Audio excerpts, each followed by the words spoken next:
croix du Seigneur Jésus. La croix n'est pas seulement un thème, un sujet d'enseignement. Parmi d'autres, elle rassemble en elle-même le potentiel qui fait que tout est possible. Si on n'est pas capable de reconnaître la place de la croix de Jésus-Christ et son sens divin, on est déséquilibré, notre perspective faussée et notre vision tordue.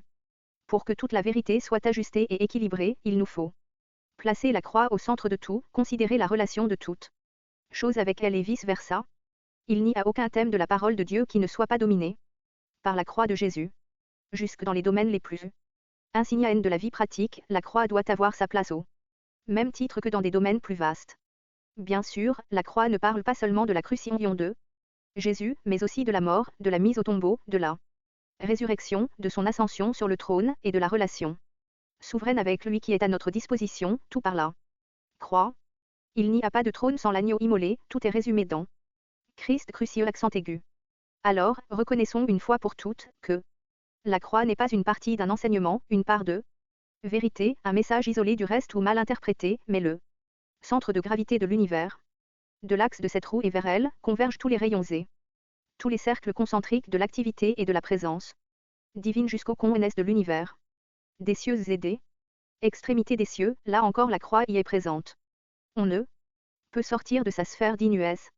Celle-ci est en relation avec les 4 directions majeures de la révélation de Christ qui émanent de l'axe à la personne de Christ.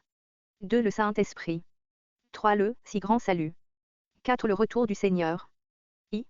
La croix et la personne de Christ. Il est capital et vital de reconnaître que la personne de notre Seigneur ne peut être connue et comprise en dehors de la croix. Et il est tout aussi important de réaliser que la croix n'est réellement comprise et appréciée à sa juste valeur que si on discerne la personne de Christ. Les deux vont de pair et sont mutuellement interdépendants. A. QI et Jésus. Durant sa vie sur terre, les disciples de Jésus et le peuple auraient voulu un Christ sans croix.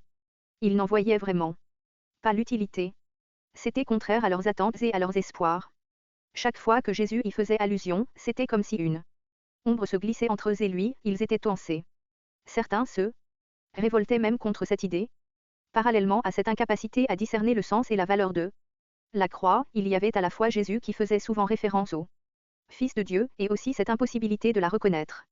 Seuls, à nous deux d'entre eux ont eu comme un petit éclair d'illumination, et l'ont vu tel quel, mais les nuages du doute et de l'incertitude les ont vite submergés. L'état dans lequel on les observe lors de la crucifixion montre bien à quel point ils n'avaient pas du tout réalisé qui Jésus était. Vraiment. Fait important et intéressant, le Seigneur indiquait à chaque fois que cette double incapacité à le reconnaître disparaîtrait le jour où la croix serait un fait accompli. Jean 8, 12. 25 en est un bon exemple, Jésus concentre son discours sur sa propre personne. Avec Nicodème dans Jean 3, c'est la même chose, il ignorait tout. De la personne de Christ, nous savons que tu es un docteur envoyé par Dieu. Jésus explique ensuite que pour voir quelque chose doit se passer, la nouvelle naissance est une nouvelle faculté de perception. Il a amené Nicodème vers la croix en utilisant la même phrase que dans Jean 8, comme Moïse éleva le serpent dans le désert, il faut de même que le Fils de l'homme soit élevé, à que celui qui croit en lui ne périsse point, mais qu'il ait la vie éternelle. Jean 3h14. La loi énonçait que ce serait la croix qui révélerait qui est Jésus. B. L'homme en Christ a l'assurance d'une union avec Dieu.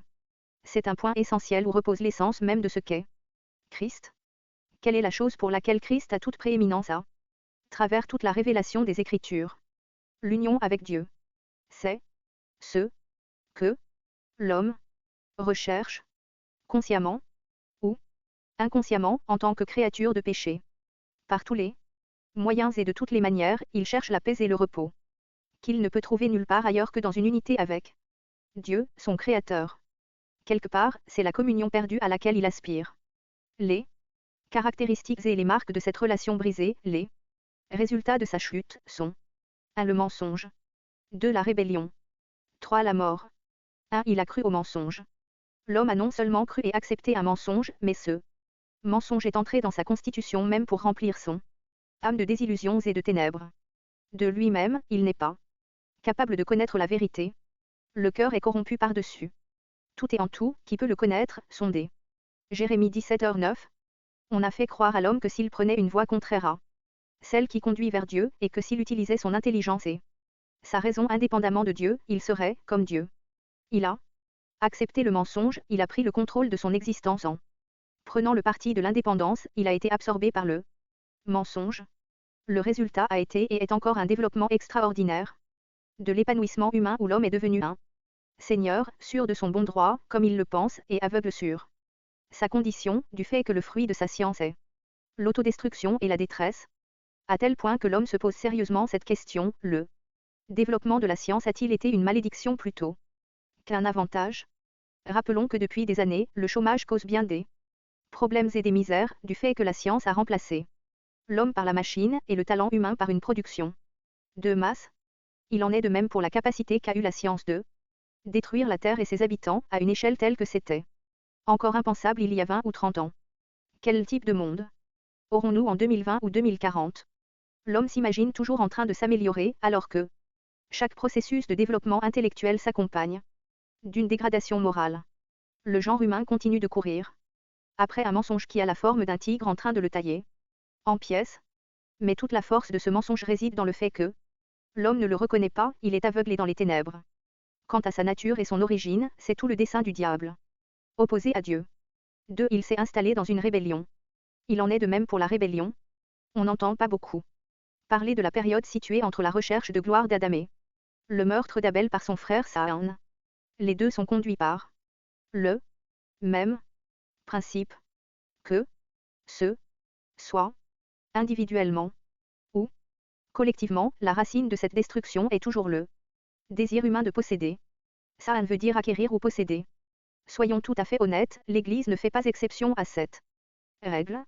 Les chrétiens se sont divisés en des milliers de parties, dont la plupart sont méantes, voire opposées les unes aux autres. L'inimitié ou l'opposition entre chrétiens apparaît déjà dans le Nouveau Testament. À chaque fois, il s'agit bien de l'œuvre de l'ennemi, mais qui à chaque fois a un terrain favorable pour agir. Celui de la vieille création, de la vieille nature de l'homme. Chaque division au sein du peuple de Dieu est par essence de la même nature que les rivalités dans le monde. La division n'appartient pas à Christ, c'est une contradiction, un reniement de Christ. La rébellion est la conséquence d'une unité avec Dieu. Interrompue, stoppée, brisée. 3. Il est marqué l'accent aigu par la mort. Le troisième volet de cette union brisée, c'est la mort. Si on dénie la vie comme l'ajustement parfait et l'harmonie de l'homme avec Dieu, alors l'homme en est dépourvu. Le Nouveau Testament l'assume et n'argumente pas sur ce sujet. Au sens biblique, la mort n'est ni la cessation d'être ni l'absence d'animation de l'être. La mort n'est qu'une séparation de la source de vie véritable, avec toute l'incapacité que cette séparation n'implique. Et la mort spirituelle est quelque chose de puissamment actif, en eux et, pour tout ce qui est en relation avec la volonté de Dieu, c'est « je ne peux pas, je suis incapable ». Pour réaliser tous les desseins et plans de Dieu dans la création qu'il a prévu, avoir la vie divine est capitale et essentielle. L'homme, par nature, ne possède pas cette vie. L'humanisme est une des formes les plus subtiles et les plus dévastatrices du mensonge de l'ennemi. L'homme, tel qu'il est, ne peut voir le royaume de Dieu. Être uni avec Dieu, c'est posséder sa vie, cette capacité nous est communiquée par la nouvelle naissance. De cette manière, on est amené à la fois à la personne et à la croix de Christ. C'est une nouvelle humanité en Christ. Bien que tant de profondeurs insondables sont à explorer pour le peuple de Dieu, une chose est tout à fait claire, l'incarnation de Christ dans un corps de chair a pour but de promouvoir l'union entre Dieu et l'homme, intention divine ultime. Mais que cela soit très clair, certainement pas une union avec l'homme pécheur, avec notre humanité déchue. Dieu a préparé ce corps comme cette chose sainte, Hébreux 10h5, Luc 1h35. Lorsque Christ est venu dans ce monde, il a amené avec lui une humanité bien différente de tout le reste. Il y eut alors deux humanités, l'une représentée par une personne unique, Jésus Christ, l'autre, représentée par le reste des hommes. Même si son moteur de vie physiologique était le sang, même s'il était sujet à la fatigue, à la faim et à la soif, même s'il pouvait mourir et voir la corruption, c'est l'intervention divine et la perfection morale de sa nature, sa sainteté, qui ont fait qu'il n'a jamais vu la corruption. Tu ne souriras pas que celui qui est saint voit la corruption, psaume 16h10. La vocation de Christ était la rédemption. Lorsque la rédemption s'est accomplie, son corps n'était plus animé par le courant sanguin, mais par la vie d'en haut. Ce n'était plus un corps humain, mais un corps spirituel, par conséquent, un corps glorieux accent aigu. Il nous faut être conformes, non pas à la ressemblance du corps terrestre d'avant la résurrection, mais à celle de son corps de gloire. En Christ, Dieu et l'homme sont unis, même si cette Homme est foncièrement différent de nous. Par conséquent, l'union avec Dieu, révélation majeure de la Bible, se situe toujours et exclusivement en Christ. Tant qu'on n'aura pas été ressuscité avec lui, nous aurons toujours à nous positionner dans la foi en lui. En Christ, Dieu a été parfaitement satisfait et s'est engagé lui-même envers lui, c'est l'union parfaite. En Christ sont annulés les EITS du mensonge, de la rébellion et de la mort. En Christ a totalement disparu le triple E et la triple marque de l'union brisée. Autrement dit, Christ est l'opposé et la négation même du mensonge, de la rébellion et de la mort. Ainsi, en est-il de la révélation extraordinaire la plus spirituelle et la plus céleste de Christ dans l'évangile de Jean, la vie, la lumière et l'amour. La lumière et la vérité sont des mots interchangeables. Christ a fait de ces mots bien plus que des concepts ou des abstractions, il les a faites personnelles en disant « Je suis vie, lumière et amour ». Il n'y a plus ni ombre, ni mensonge, ni manque de transparence en lui. Dans sa nature, dans son attitude ou dans sa relation avec l'homme, il n'existe ni rébellion, ni rivalité, ni schisme, ni division, ni guerre, ni aucune séparation de la source de vie. Il a pu dire « Je suis la résurrection et la vie » Jean 11h25. Rien d'égocentrique chez lui. Tous les heures du diable dans le désert étaient de hâter son ego, propre intérêt, apitoiement sur soi, auto-justification, préservation, auto-protection, réalisation de soi, indépendance. Si le diable avait réussi dans son objectif, un autre fossé se serait creusé entre Dieu et l'homme, le plan de rédemption aurait été réduit à néant. Mais à un grand prix, Christ s'est laissé dépouiller, a renoncé à tout par l'épreuve du feu. Le prince de ce monde a été vaincu. L'union fut maintenue intacte. La vie, la lumière et l'amour ont triomphé. C'est ce qui fait qu'il est unique. La croix nous est fait partager. Lâche. Humanité de Christ. Certains disent dans l'Évangile, nous voudrions voir Jésus. Jean 12h21. À cette demande, Jésus fait une réponse qui a deux sens.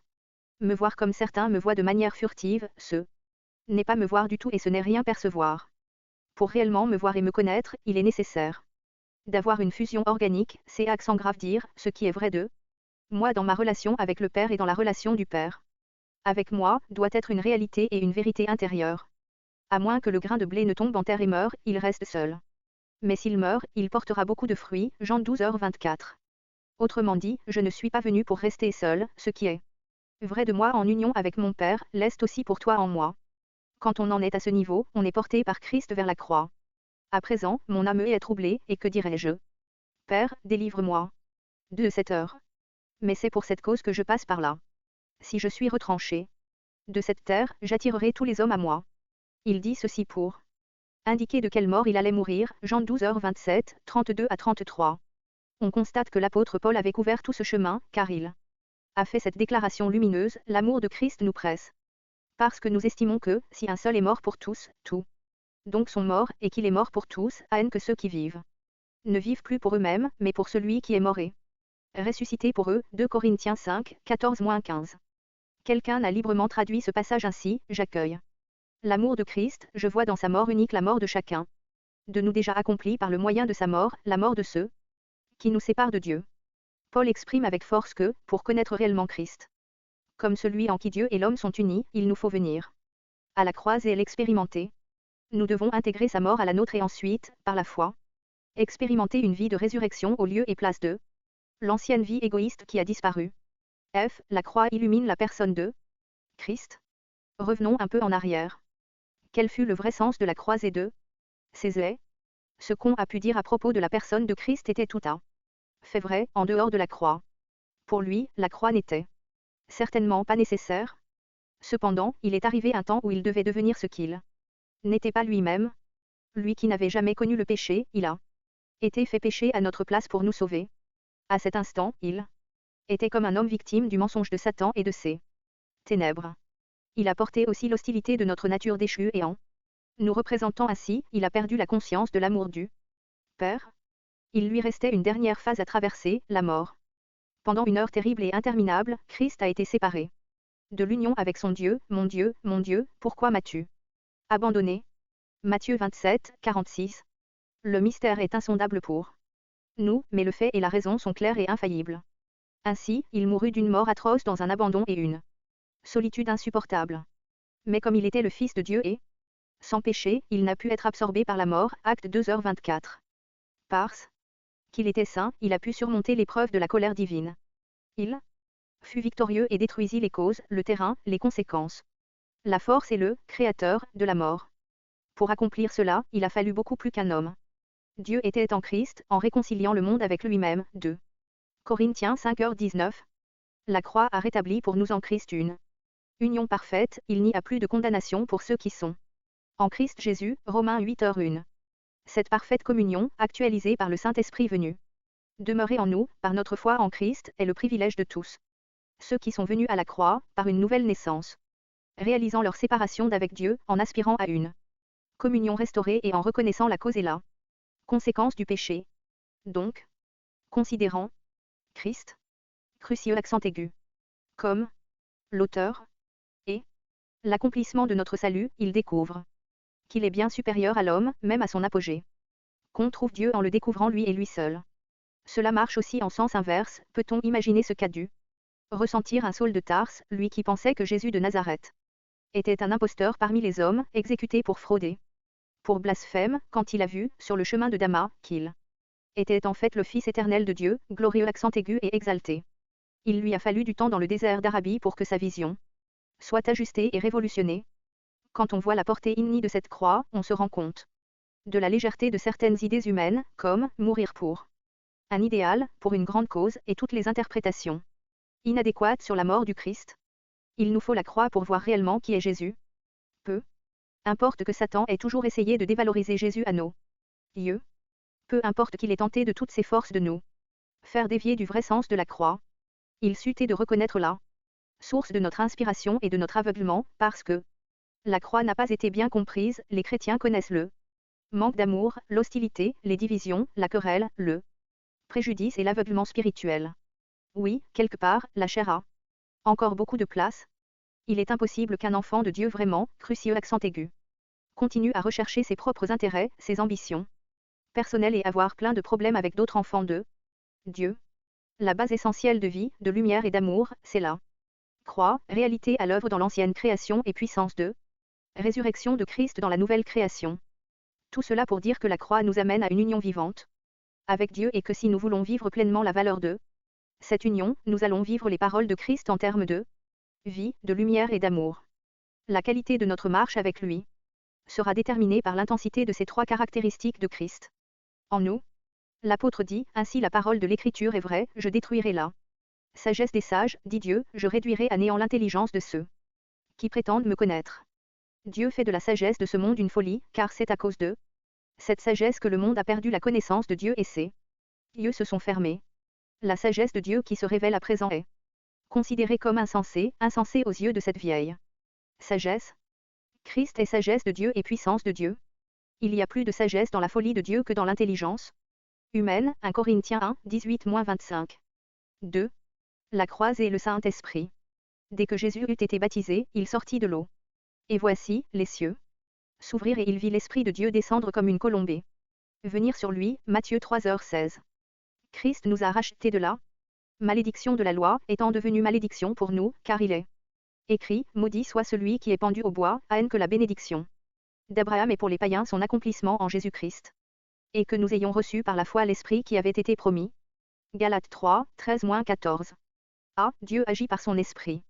La Bible montre clairement que chaque fois qu'une phase de son plan devait se réaliser, Dieu l'a fait par le moyen de son Esprit. L'Esprit de Dieu a été à la fois sagesse, puissance, énergie, initiateur et réalisateur de ce que Dieu a voulu accomplir, ce qui fut une évidence pour tous. Dès la création du monde, l'Esprit de Dieu est présent comme initiateur, réalisateur, conducteur. Toujours en évidence dans la mise en place de l'ordre cosmique. Toute l'histoire et toute la vie du peuple d'Israël fut l'air de l'Esprit de Dieu. Il y verra avec leur père. Il les conduisit hors d'Égypte avec la colonne de feu et la nuée. Il les a soutenus dans le désert. Il a suscité des hommes au milieu d'eux pour la conception, la fabrication et l'achèvement du tabernacle. Puissant symbole de Christ.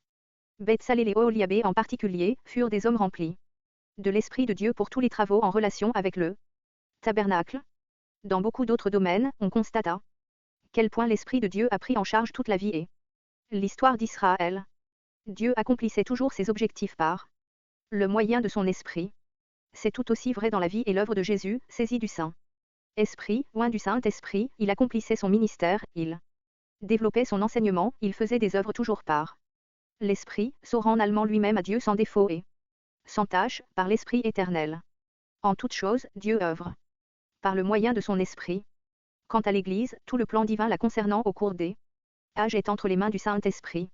C'est l'Esprit qui donne naissance à l'Église le jour de la Pentecôte, à partir de ce jour-là. Tout est soumis à l'action du Saint-Esprit.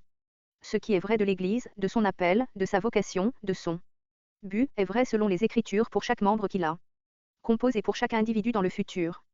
La vie de chaque enfant de Dieu commence par le Saint-Esprit, il est né de l'Esprit, puis, sous la conduite de l'Esprit, il est amené et attiré dans la volonté, les pensées et les voies du Seigneur.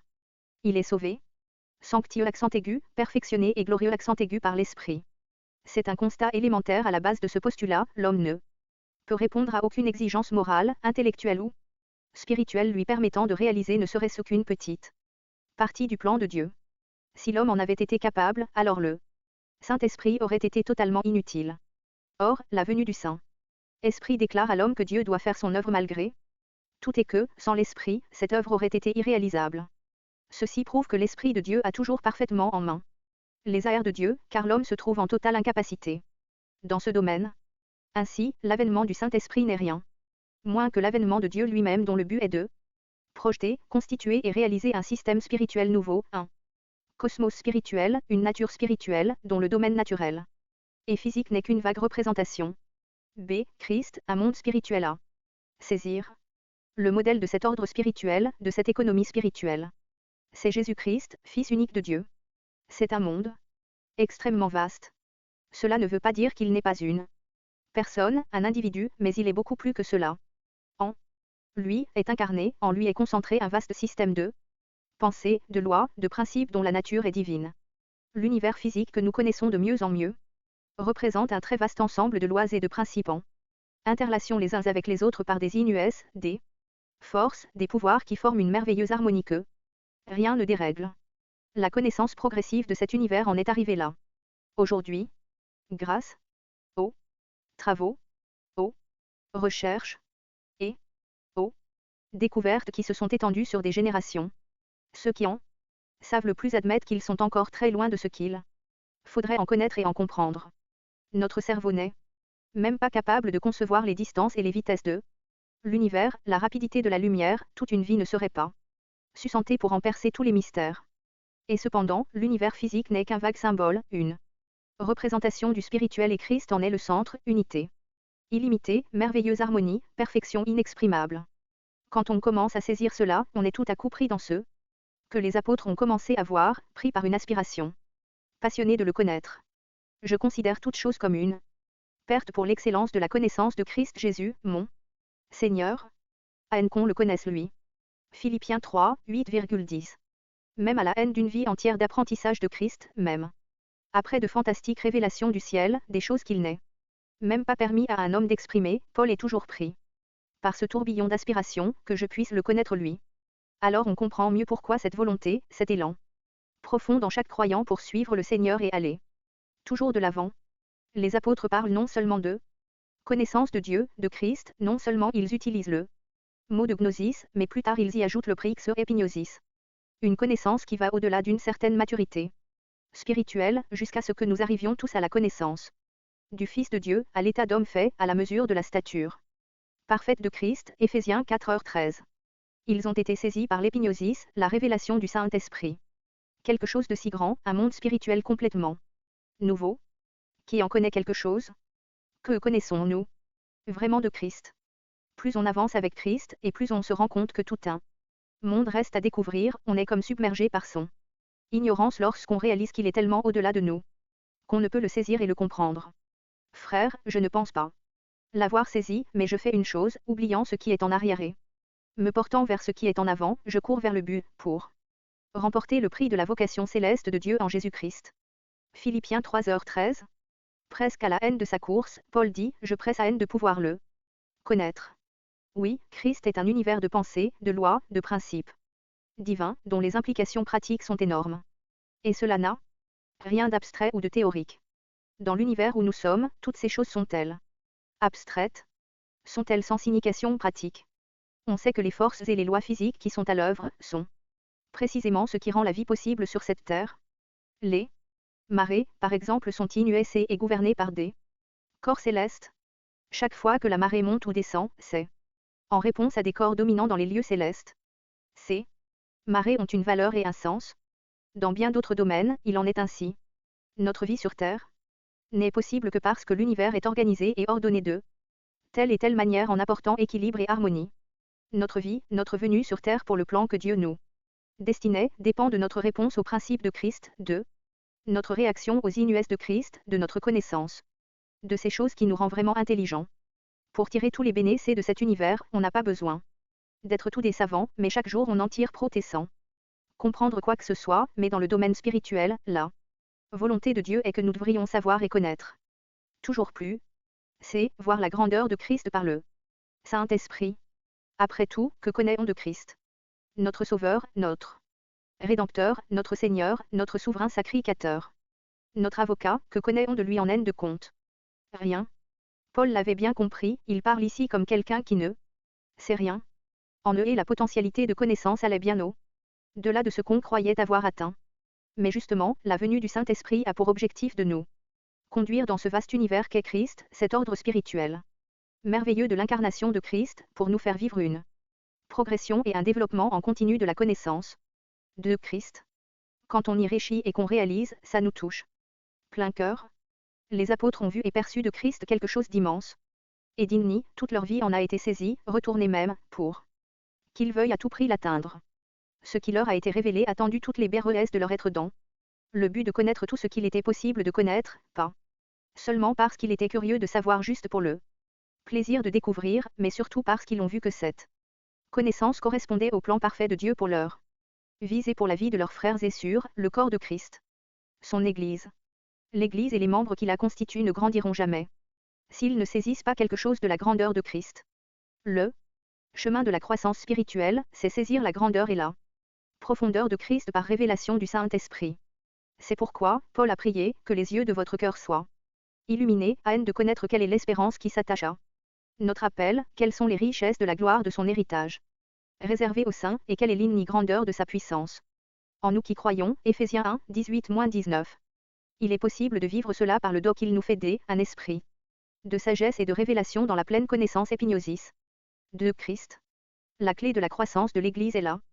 Parmi les besoins du peuple de Dieu aujourd'hui, le plus important est qu'il soit délivré de la satisfaction spirituelle au milieu d'une toute petite mesure de vie chrétienne. On constate une triste et tragique absence de volonté de le connaître. Beaucoup de gens disent vouloir le connaître et aller plus loin. Mais leur désir et leur aspiration n'est pas celle de l'apôtre Paul. Je considère toute chose comme une perte à cause de l'excellence de la connaissance de Christ Jésus mon Seigneur. Chez beaucoup de chrétiens, si on touche à leur œuvre, leur organisation, leur système, leur truc, on rencontre une farouche résistance. Très vite on constate qu'ils sont attachés aux choses plutôt qu'au Seigneur. Si les chrétiens étaient attachés réellement au Seigneur et qu'il était leur premier désir, on serait débarrassé de 95% des problèmes de dispute, préjudice, critique, division, dans l'Église. Il nous faut lâcher nos choses et n'être concernés que par le Seigneur. La question à se poser, cela contribue-t-il d'une façon ou d'une autre à ce que Christ prenne plus de place? Si la réponse est positive, alors avançons le cœur en paix et peu importe les conséquences pour les institutions existantes. Christ est un fantastique facteur d'élargissement et d'émancipation pour l'Église et ses membres. Lui seul nous tire vers le haut. Les choses nous ont tirés vers le bas et nous ont rendus petits, pauvres et misérables. Christ délivre, Christ élargit. Oh, que nous puissions être entraînés, emportés par le Saint-Esprit, comme la reine de Saba fut emmenée pour que lui soit montré tout le royaume de Salomon, sa gloire, sa table, ses serviteurs, au point qu'elle s'est exclamée, j'ai entendu parler de tes actions et de ta sagesse, mais avant d'être venu voir de mes propres yeux, je ne croyais pas ce qu'on me disait.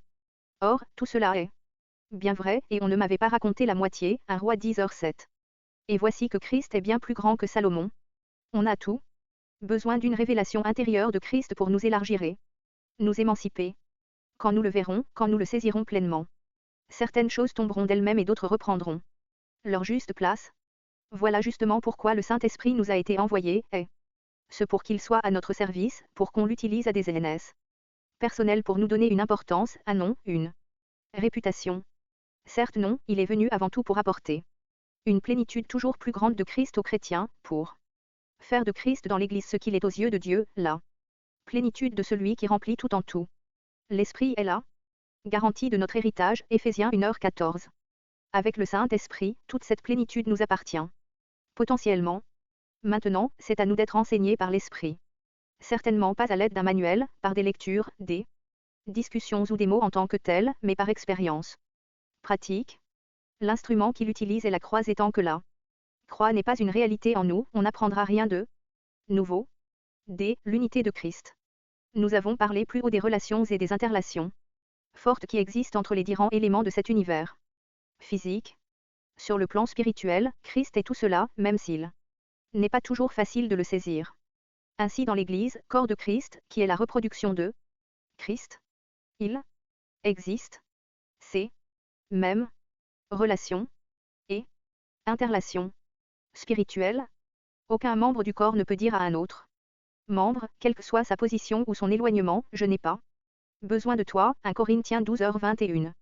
La tête ne peut pas dire aux pieds, ni l'œil dire au bras, tu es trop loin de moi, je ne dépends pas de toi, donc je n'ai pas besoin de toi. La proximité ou la distance ne font pas de différence, la relation fait du corps un ensemble parfait, une unité et une harmonie parfaite. Dans le domaine spirituel, même s'il n'est pas toujours facile de le saisir, il est tout à fait possible d'être initié ou acté par quelque chose qui se passe à une distance très éloignée de nous et qui n'a aucun rapport avec nos circonstances ou notre entourage immédiat. Il peut se passer quelque chose de grave à l'autre bout du monde. Et parce que le Saint-Esprit est très concerné par ce problème, on le traverse aussi et on est conduit à prier, le problème est unique et identique et la géographie n'ignore pas sur lui. Quelquefois, un fardeau, un souci, une pensée nous assaille, un conflit intérieur se produit et on ne peut l'expliquer, quelque part ailleurs, il y a un combat spirituel et parce que l'esprit est un et le corps est un, on se trouve lié à ce combat. On vit dans un nouveau système spirituel fait d'unité, d'harmonie, d'interaction. Certains d'entre nous le vivent chaque jour, de manière pratique. Si seulement l'Église avait la révélation de ces choses et le vivait au quotidien, quel dégât pour l'ennemi.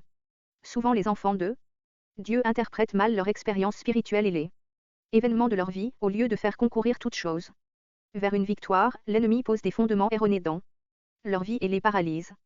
Si l'Église discernait et voyait cette unité, cette interdépendance, cette harmonie et y plongeait droit dedans, elle aurait une grande puissance dans ce monde. Même la parfaite harmonie entre deux enfants de Dieu est un grand combat, mais quelle efficacité pour Dieu il en résulte. C'est pourquoi Satan s'acharne à séparer deux enfants de Dieu liés pour la vie, et il réussit souvent. La croix, base de toute œuvre de l'Esprit. Quand on considère aussi bien l'Ancien que le Nouveau Testament, on voit combien la croix est liée au Saint-Esprit. Voyons en les symboles.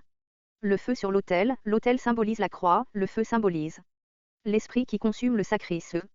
Le rocher frappé et l'eau qui jaillit, Exode 17, la croisée. L'Esprit. Le baptême du Seigneur au Jourdain, la croix, sa mort, son ensevelissement, sa résurrection, suivi immédiatement du ciel ouvert et du Saint-Esprit descendant sous la forme d'une colombe reposant sur lui. L'agneau immolé. Le sang aspergé. Les débuts d'Israël, en tant que nation. La colonne de fumée et l'intervention du feu, l'Esprit par le chemin de la croix, tout se concentrant sur la réalité du calvaire et de la Pentecôte. Les deux, la croisée et l'Esprit, vont toujours de pair et sont inséparables. Il y a encore beaucoup d'autres exemples dans la Bible. Jusqu'à la veille de sa passion, les discours de Jésus sur le Saint-Esprit étaient très retenus. C'est lorsque l'ombre de la croix a croisé son chemin qu'il s'est mis à parler de la venue du Consolateur et de sa signification. En eux, Jésus n'aurait jamais pas pu dire « Recevez le Saint-Esprit » tant qu'il ne pouvait pas montrer ses mains et son côté percé.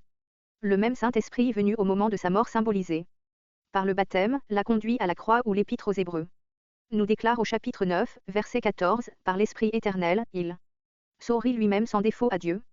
La croix conduit à l'Esprit et l'Esprit ramène toujours à la croix.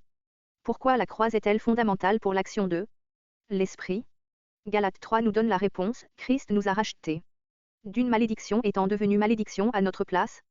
Le genre humain, par nature, est sous une malédiction et le Saint-Esprit ne peut pas reposer sur quelque chose de maudit. La promesse de l'Esprit ne peut jamais s'accomplir en ce qui reste sous une malédiction. L'huile d'onction ne peut se répandre sur aucune chair, par conséquent, la malédiction doit être ôtée. Notre réponse, c'est un changement complet de conditions, pour préparer le chemin de l'esprit et recevoir notre nouvelle identité. Par la foi, même si cela ne fait pas plaisir, lorsque le Saint-Esprit fait son œuvre dans une vie, celui qui est concerné a de plus en plus conscience que sa chair est maudite. Découvrir que notre chair est maudite, c'est tout simplement expérimenter un processus de séparation et emprunter le chemin de la gloire. Dans le cas des Galates, Paul leur dit qu'ils ont bien commencé dans l'esprit mais leur pose la question, avez-vous l'espoir d'améliorer votre chair et d'être meilleur en vous remettant sous la malédiction? Il faut revenir au point de départ, par l'action de la croix dans nos vies, on maintient à distance la malédiction du vieil homme.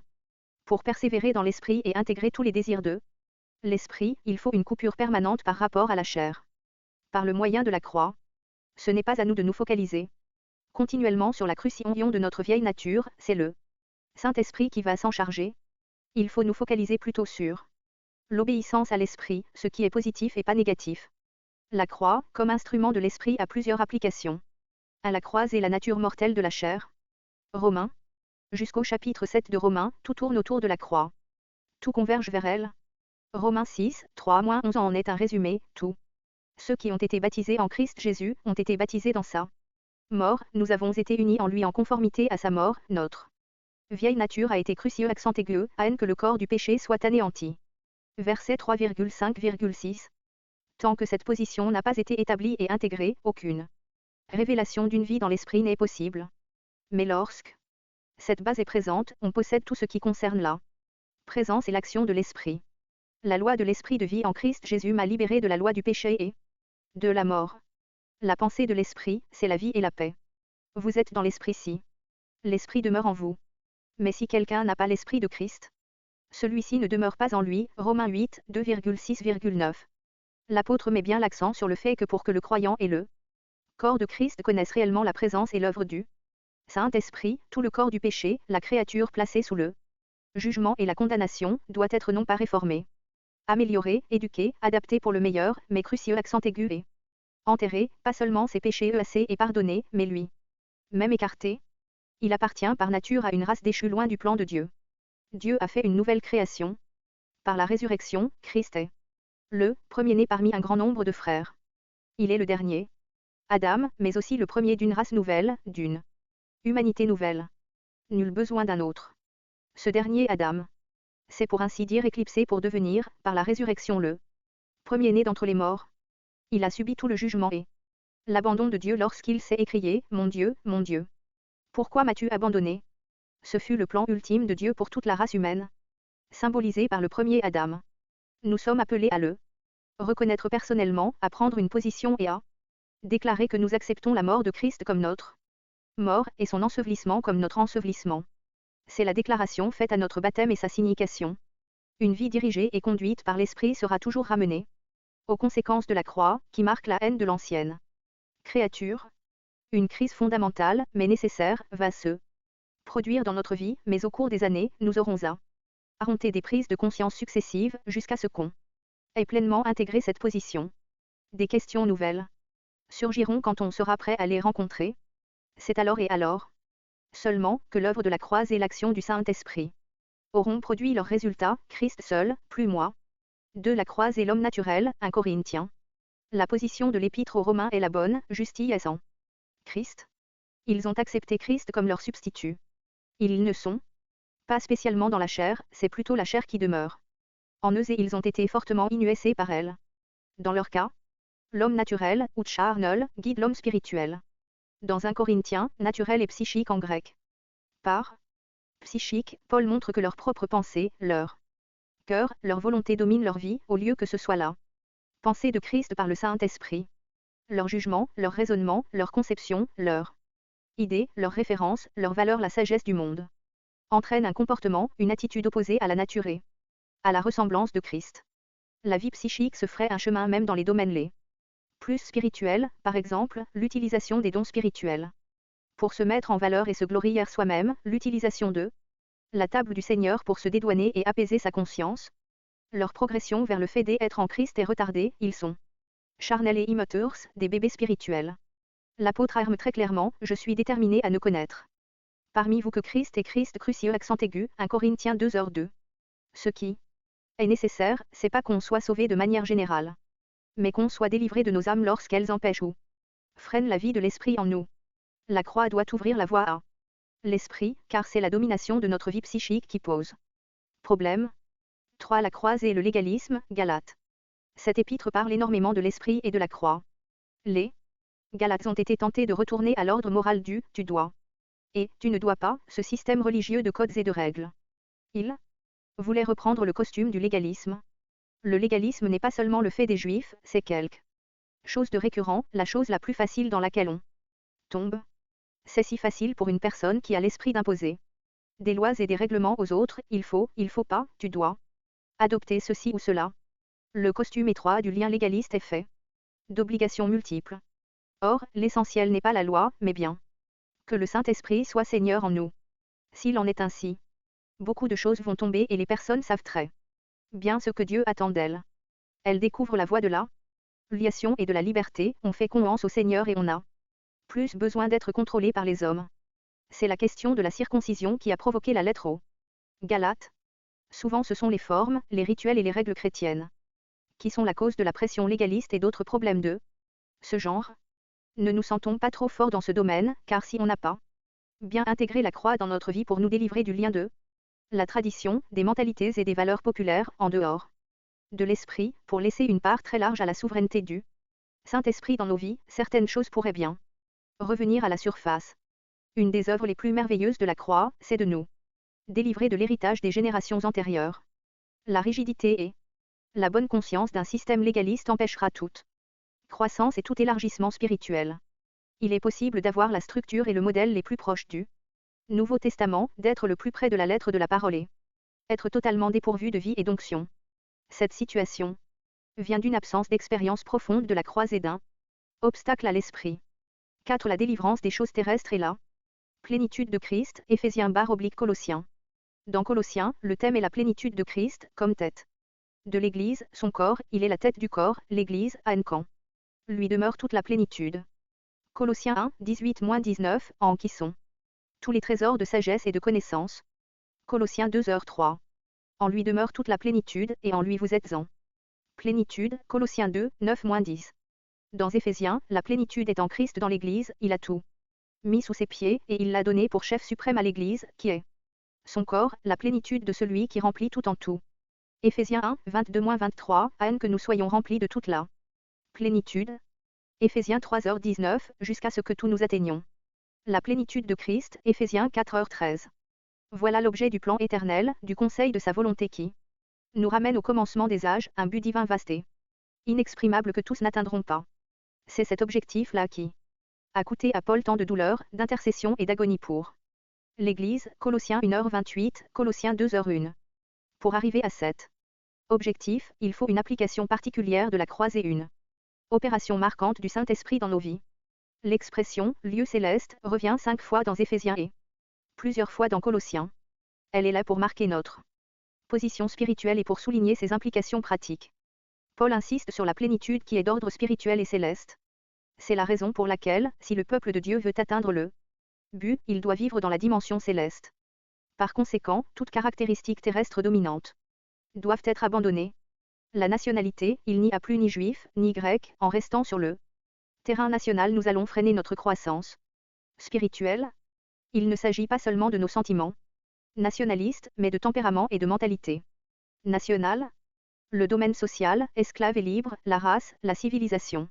Barbare ou size, les rites religieux, circoncis ou incirconcis, les dénominations sont tout concernées. Colossiens 3, 10-11. Christ réside au ciel, il est la tête du corps, il est représentatif de la nouvelle humanité, et certainement pas d'une race ou d'un peuple divisé, chaotique, conflictuel et corrompu. Il est très différent de nous. La plénitude de Dieu en tant que telle ne peut être connue et expérimentée qu'en lui. Il nous faudra donc pour cela quitter point par point le terrain de notre humanité pour vivre sur le terrain de Christ, celui où Christ est tout en tout. Faire autrement, c'est diminuer, dévaloriser, diviser et limiter Christ.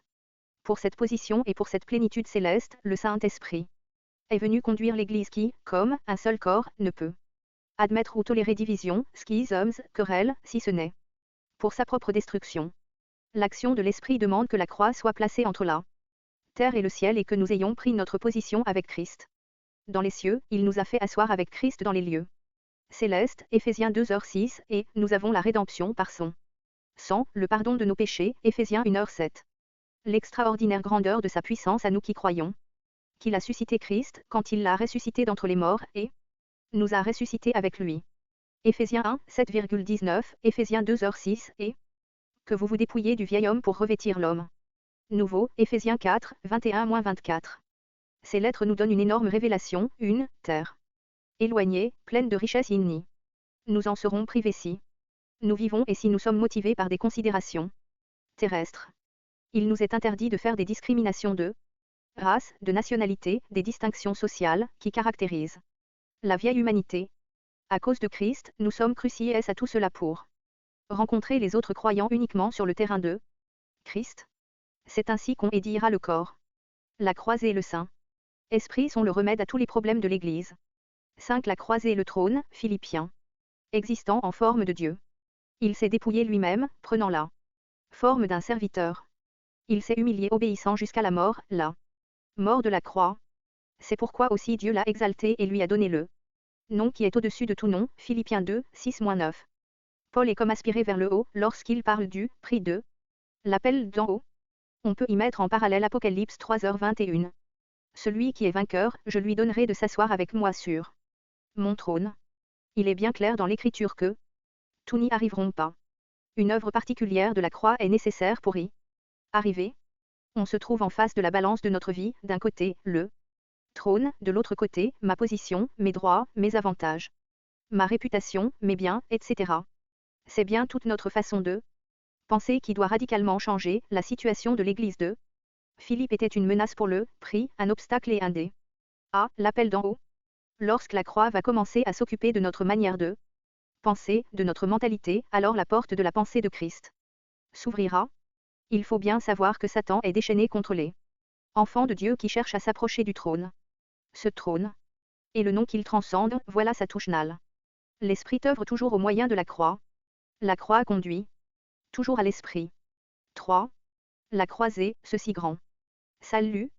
Dans l'expression, ce si grand salut, d'Hébreux 2h3, est rassembler la multiplicité du salut. Substitution, représentation, rédemption, justification, réconciliation, régénération, filiation, sanctification, glorification. La meilleure manière de comprendre le sens et la valeur de chacun de ces mots ou de ces actes est de se poser cette simple question: si ce mot a été utilisé, quel état ou quelle situation de l'homme indique-t-il? Substitution. Il n'y a pas de difficulté à considérer que l'homme est totalement incapable de satisfaire aux exigences divines. Ces exigences pourraient même le détruire et ne lui laisser aucun espoir. Il est jugé et condamné, il doit mourir. Mais cette mort est bien plus que physique, c'est un état conscient d'abandon, une prise de conscience par laquelle l'être humain doit s'éveiller tôt ou tard. S'il n'est pas sauvé, c'est l'enfer. Même si pour quelques-uns seulement l'enfer a déjà commencé. Dans cette vie, les hommes vivent sous une protection de miséricorde et de grâce. Mais, après la mort, vient le jugement. Hébreux 9h27. La grâce et le jugement appartiennent à deux dispensations, ou périodes de l'histoire du monde, différentes.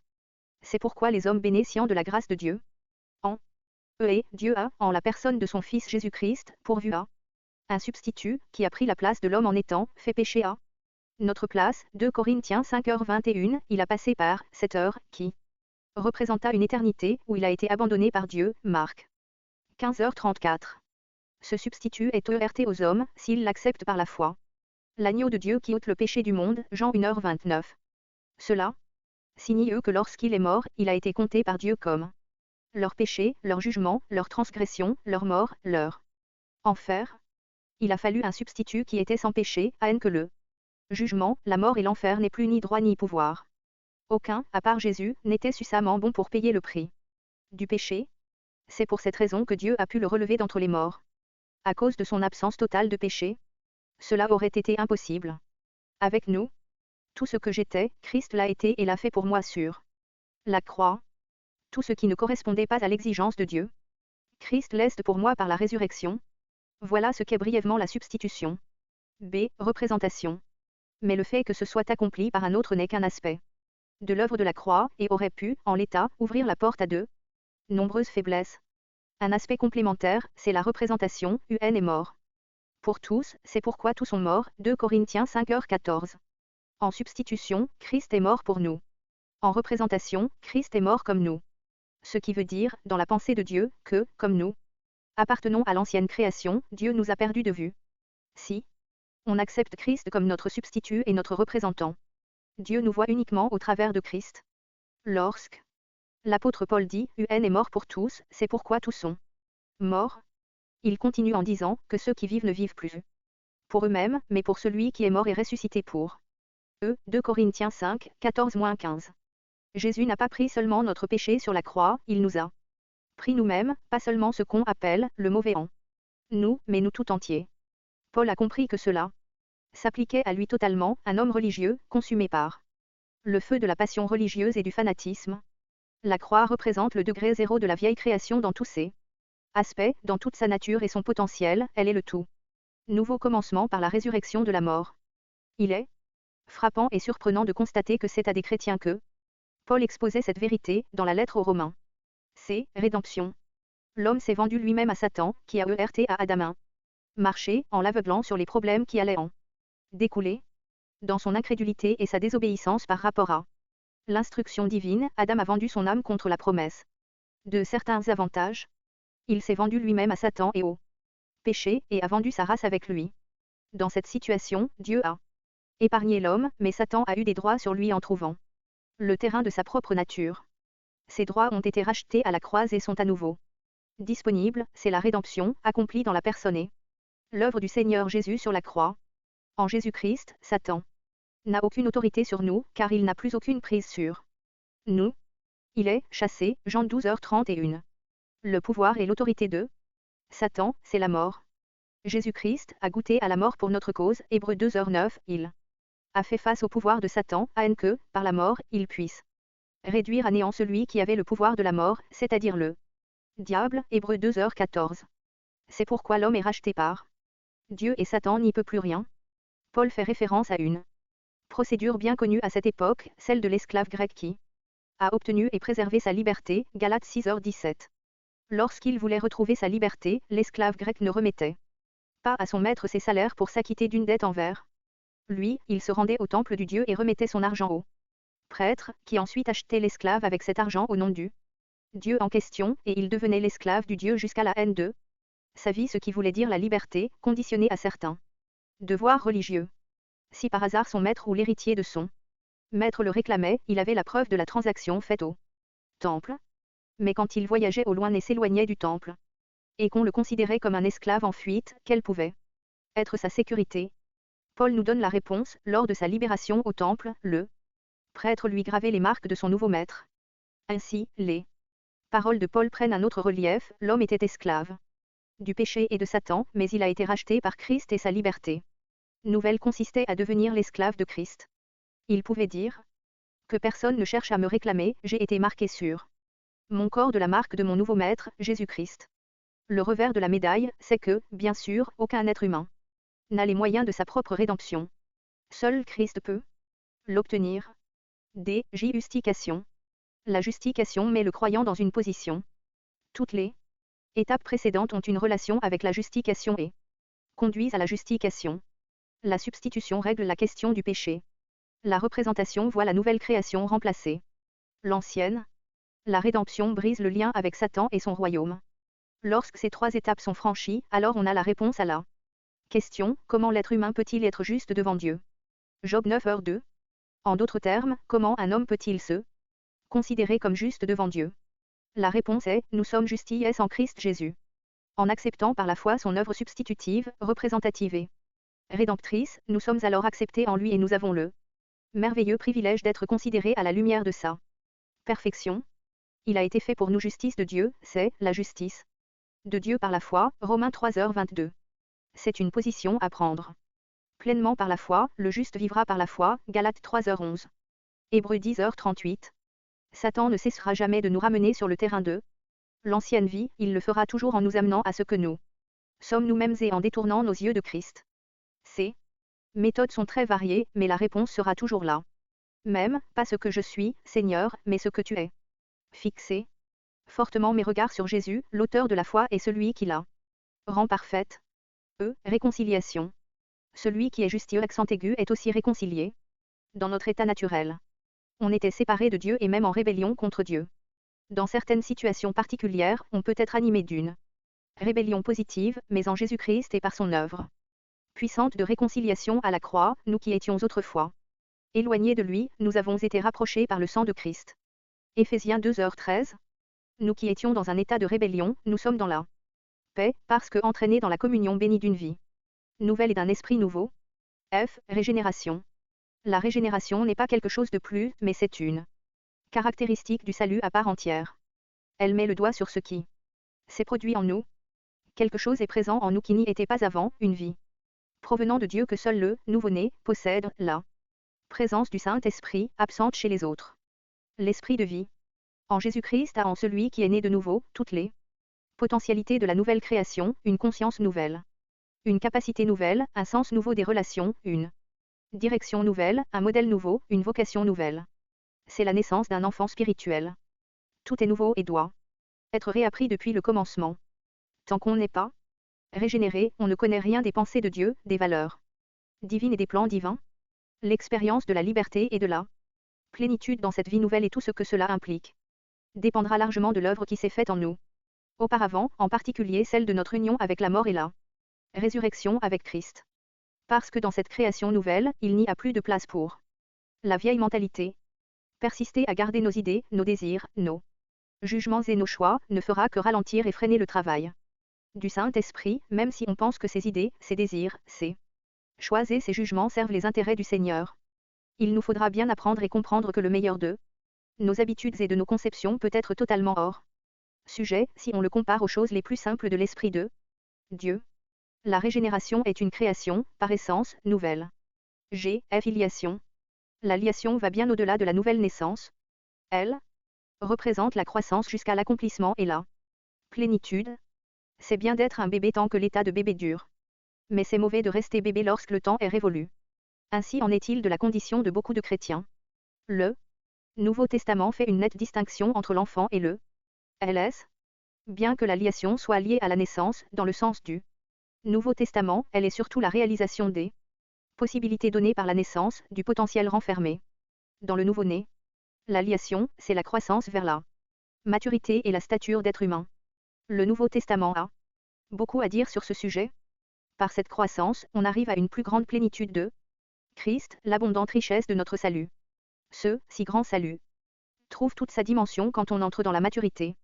Autrement dit, c'est pas tellement de quoi on est sauvé, que ce pourquoi on est sauvé. Le stade ultime de la nouvelle création, c'est la révélation des LS de Dieu, Romains 8h19.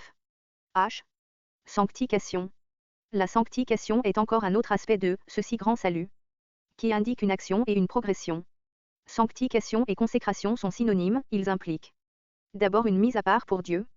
De la même manière qu'on est justifié accent aigu en Christ par la foi, on est aussi sanctifié accent aigu intérieurement.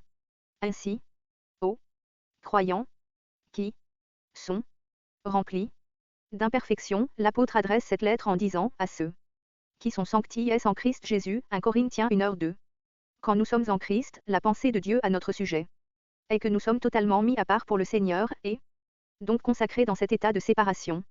Mais, le même apôtre, qui parle des croyants déjà sanctifiés en Jésus-Christ, écrit qu'ils doivent être entièrement sanctifiés esprit, âme et corps. 1 Thessaloniciens 5h23. Ce qui veut tout simplement dire que ce qu'on est de par notre position, doit aussi l'être dans notre état et dans notre vie quotidienne. La sanctification ou consécration est fondamentalement une question de séparation. La croix de Jésus établit une séparation entre le système hérité de la chute et quelque chose de radicalement différent, représenté par Christ. La sanctification est l'œuvre de la croix en nous pour confirmer et valider l'annulation de cette nature qui nous attend inusée et pour témoigner toujours davantage que Christ est radicalement autre. La sanctification, c'est prendre sa croix chaque jour et renoncer à soi-même, Matthieu 16h24. L'œuvre de la croix en nous a surtout comme objectif de mettre fin à une vie égoïste inextricablement liée au système du mal. C'est pourquoi, étant considéré comme sancti est par la foi en Christ, le processus de sanctification est notre fonction d'encadrement dans la position dans laquelle la grâce de Dieu nous a placés. La sanctification est donc une progression basée sur la substitution, la rédemption, la justification, la réconciliation, la régénération et la liation. Glorification. Le Seigneur Jésus nous a montré que sourance et gloire vont toujours ensemble, la sourance est le fondement, la gloire est le toit. La glorification est le résultat de l'œuvre de la vie divine en nous, de sa vie incorruptible. Cette vie a en elle tout le potentiel de la glorification, elle exerce deux types d'actions. À la séparation d'avec tout ce qui ne peut être glorieux accent aigu. 2. Et l'émergence d'un nouvel organisme, de la réception de la vie nouvelle, sa croissance jusqu'à la plénitude de Christ. Cette double activité de l'œuvre de la croix conduit à la glorification.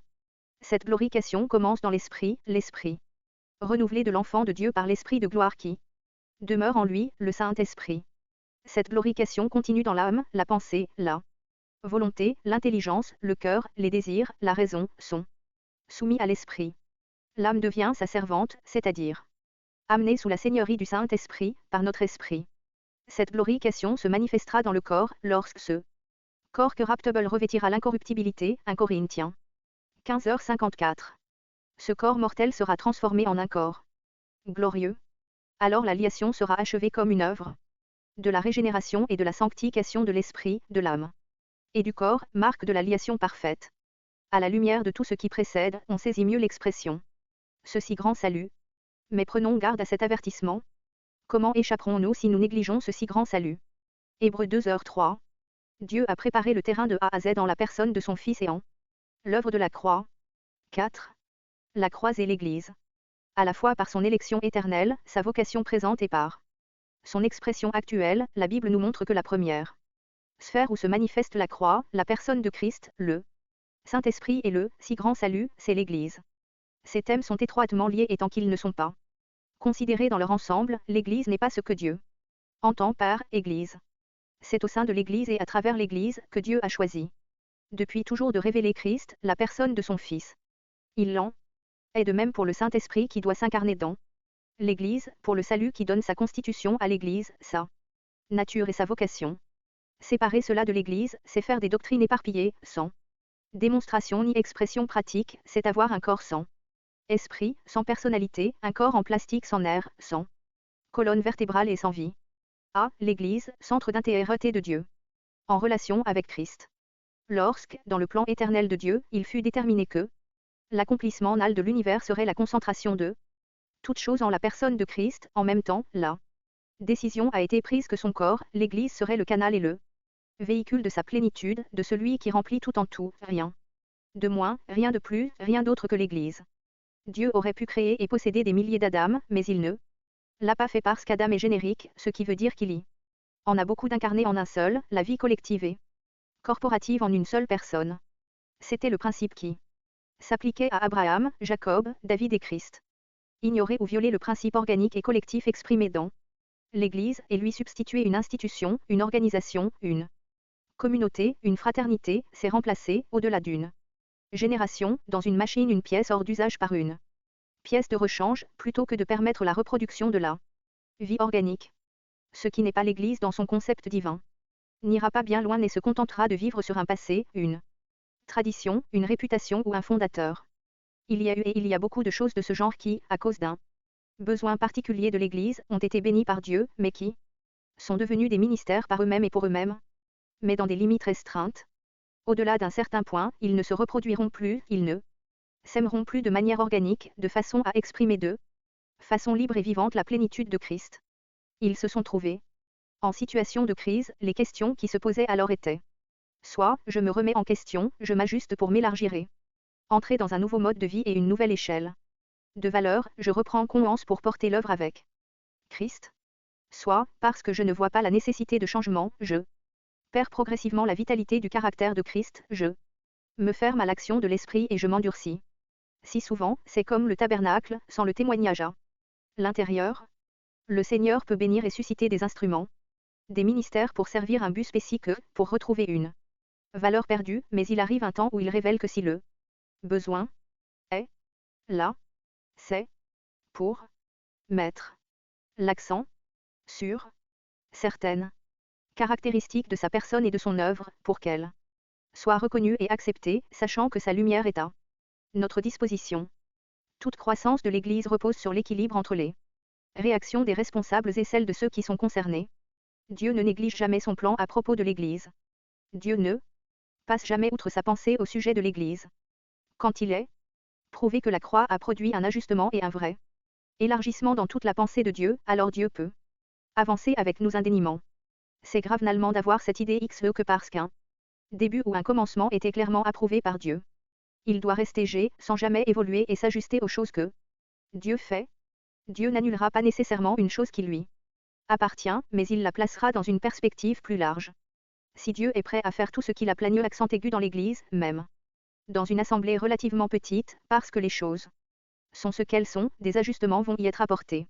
Ce n'est rien moins qu'une question de vie ou de mort, de gain ou de perte, qui est déterminée dans la mesure où le sens de la croix a été réellement compris. B. Ce que la parole de Dieu nous dit à propos de l'Église, du fait de son importance capitale dans le plan de Dieu en rapport avec son Fils, l'ennemi a concentré ses heures pour mettre confusion, déstabilisation, illusion et mauvaise interprétation au sujet de l'Église. Le fait, d'une part, que l'Église a été si longtemps trompée, d'un autre côté, qu'il y a tant de désordre et de confusion dans la vie de nombreux serviteurs de Dieu qui ont dévié de leur ministère. Cela aurait dû nous interpeller. Tout ce qui concerne la vie communautaire de l'Église et ses principes unité, communion, interdépendance et l'objectif prioritaire de Satan pour diviser, briser, mettre la confusion, dont les conséquences néfastes vont au-delà de l'humain, c'est quelque chose de difficile à comprendre et très subtil. Sachant cela, il nous faut bien comprendre la nature de l'Église. Bien sûr, chacun d'entre nous est inuessé et dominé par son point de vue sur l'Église. Si on vous montrait un bâtiment et un clocher, contenant une cloche, en vous disant que c'est l'Église, vous répondriez soit c'est n'importe quoi, soit c'est génial, ou encore c'est absurde. Cela dépend totalement de votre point de vue. Du point de vue du Nouveau Testament, l'Église telle qu'elle se présente aujourd'hui ressemble à un chaos. Sa vision est essentiellement terrestre avec une ouverture vers le ciel très étroite. Du point de vue de Dieu, l'Église, à part son témoignage, n'a aucun lien avec ce monde. Pourtant l'Église est devenue quelque chose de profondément terrestre, un témoignage tourné vers en bas. Relier l'Église à ce monde présent de cette manière, c'est trahir ce qui est réellement vital pour son impact dans le monde. Pour Dieu, l'Église n'appartient à aucune nation, elle n'est ni nationale ni internationale. Il n'y a ni juif, ni grec dans l'Église. Faire une différenciation entre ethnie, race ou population est contraire à la pensée de Dieu envers l'Église. Il est très important d'être au clair sur ce sujet. De la même manière, l'Église n'a rien à voir avec une dénomination ou une organisation interdénominationnelle. Une fédération nationale ou internationale d'églises est quelque chose qui passe totalement à côté de la pensée divine et conduira tôt ou tard à un asco. L'Église, c'est autre chose, les chrétiens droits et sincères doivent se rappeler que l'Église n'est pas constituée d'une certaine lignée de gens qui auraient reçu des révélations divines. Leur lumière et leur révélation sur le corps de Christ ne font pas de l'Église. Pour autant, l'Église n'est certainement pas constituée de personnes qui ont une vision plus élevée sur le sens de la croisée du corps de Christ.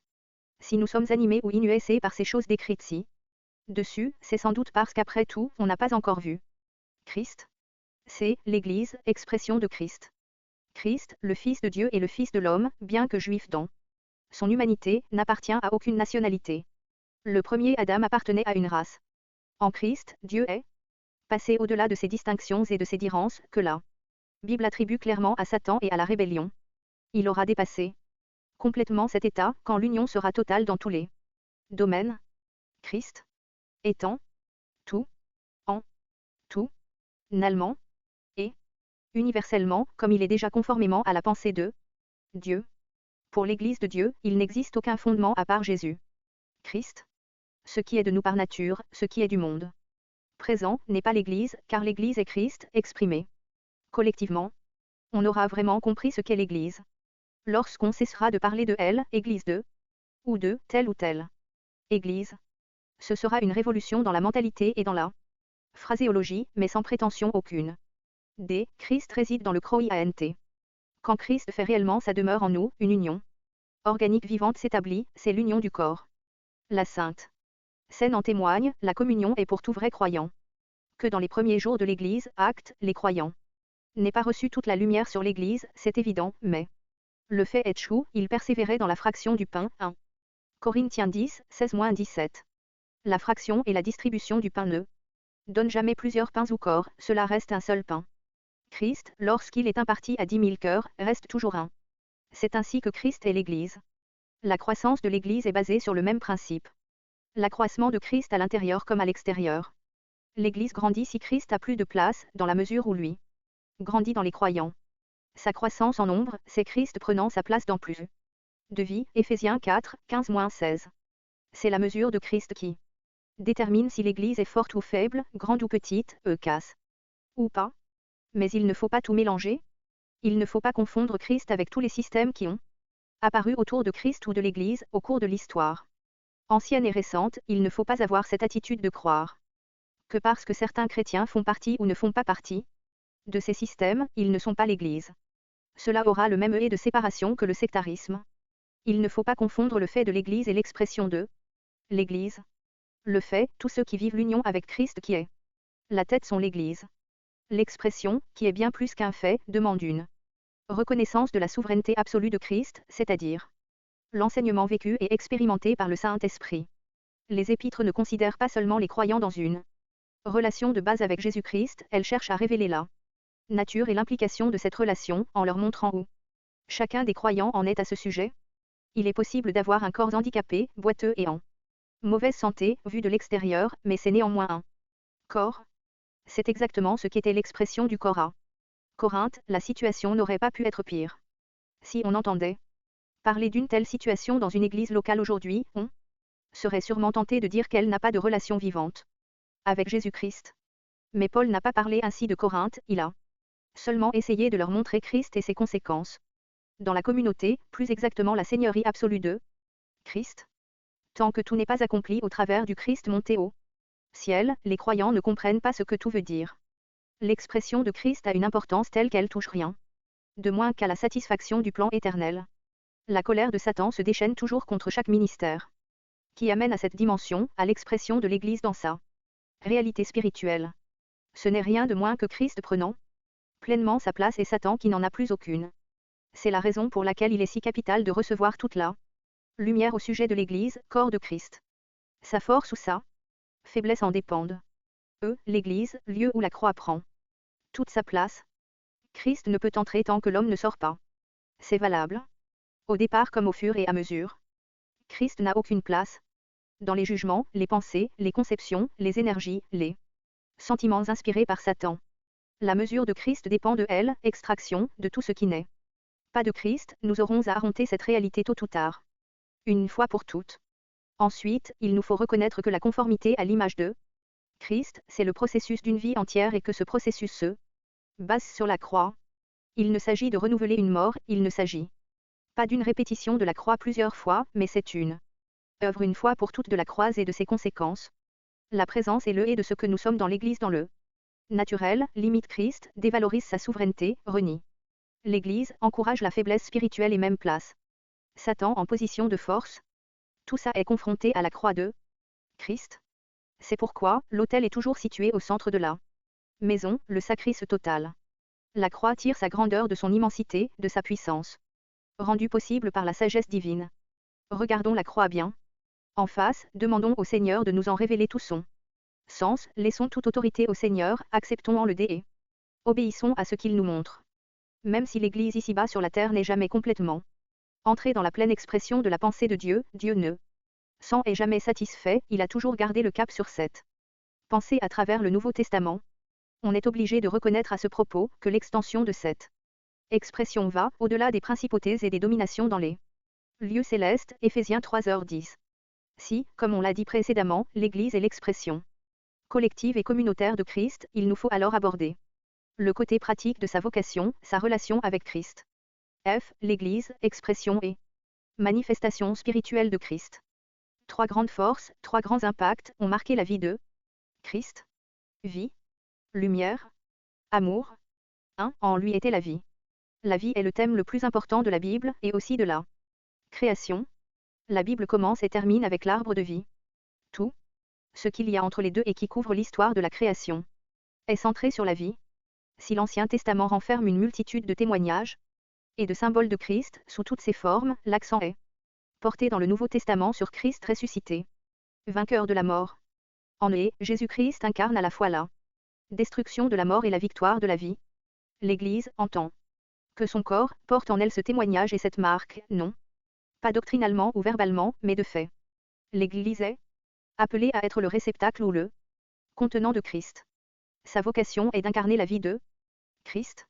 La vie se manifeste de trois manières. La vie généreux, le principe de création divine et biologique, c'est la vie qui en est la clé.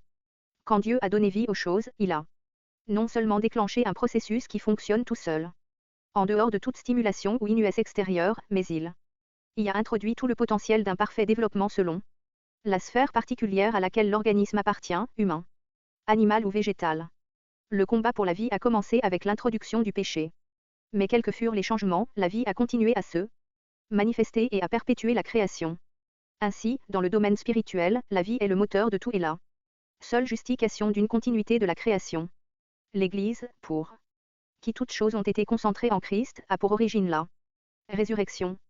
Par conséquent, l'implantation de sa vie triomphante. L'Église est sa nouvelle création.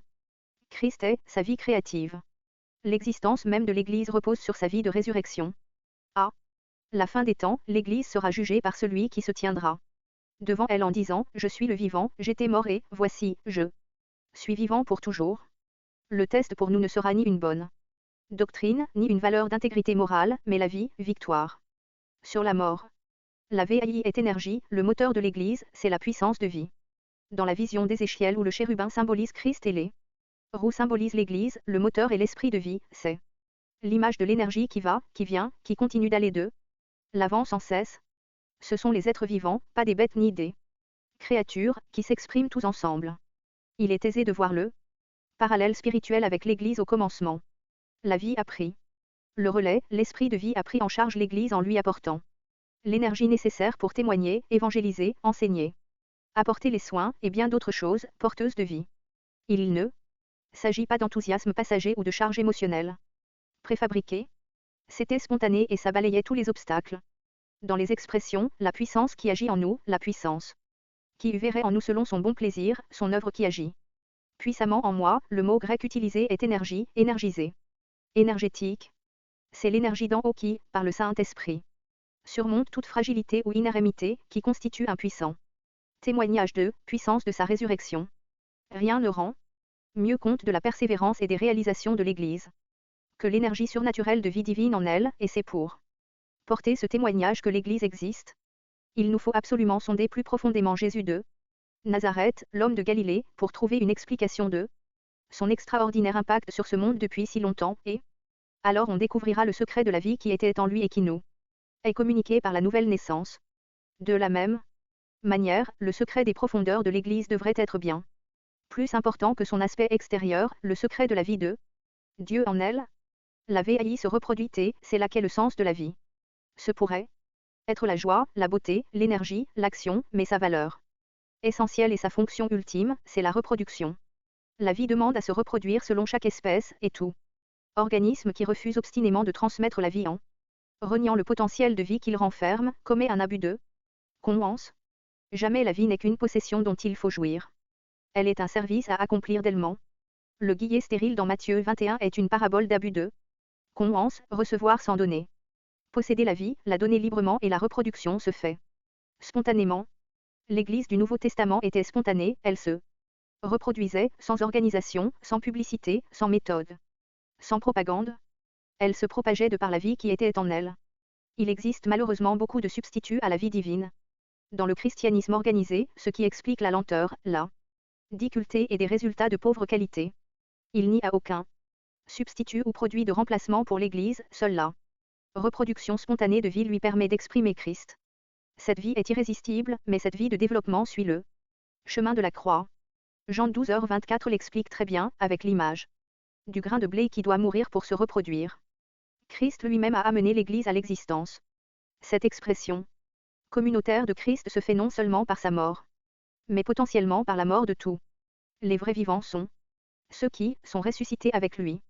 La reproduction est l'aboutissement et la continuité du fait que nous acceptons par la foi la mort et la résurrection en union avec lui, avec tout ce que Dieu y implique. 2. La vie était la lumière. Selon l'ordre de la création nouvelle, qui est spirituelle, la lumière suit la vie. Nicodème était un homme errant dans les ténèbres. Christ s'est adressé à lui en disant, à moins qu'un homme ne naisse de nouveau, il ne peut voir. La lumière est la condition de la vie, elle implique de connaître, de percevoir et d'être convaincu. Quelles que soient les circonstances de la vie, la lumière est intérieure et subjective. L'aveugle né de Jean 9 qui a retrouvé la vue en est un excellent symbole. Le contact avec Jésus communique la vie et la puissance de vie. Il a vu. Face à toute tentative de mettre sa foi en doute, il a simplement répondu qu'il avait la meilleure part et que c'est ce qui comptait le plus.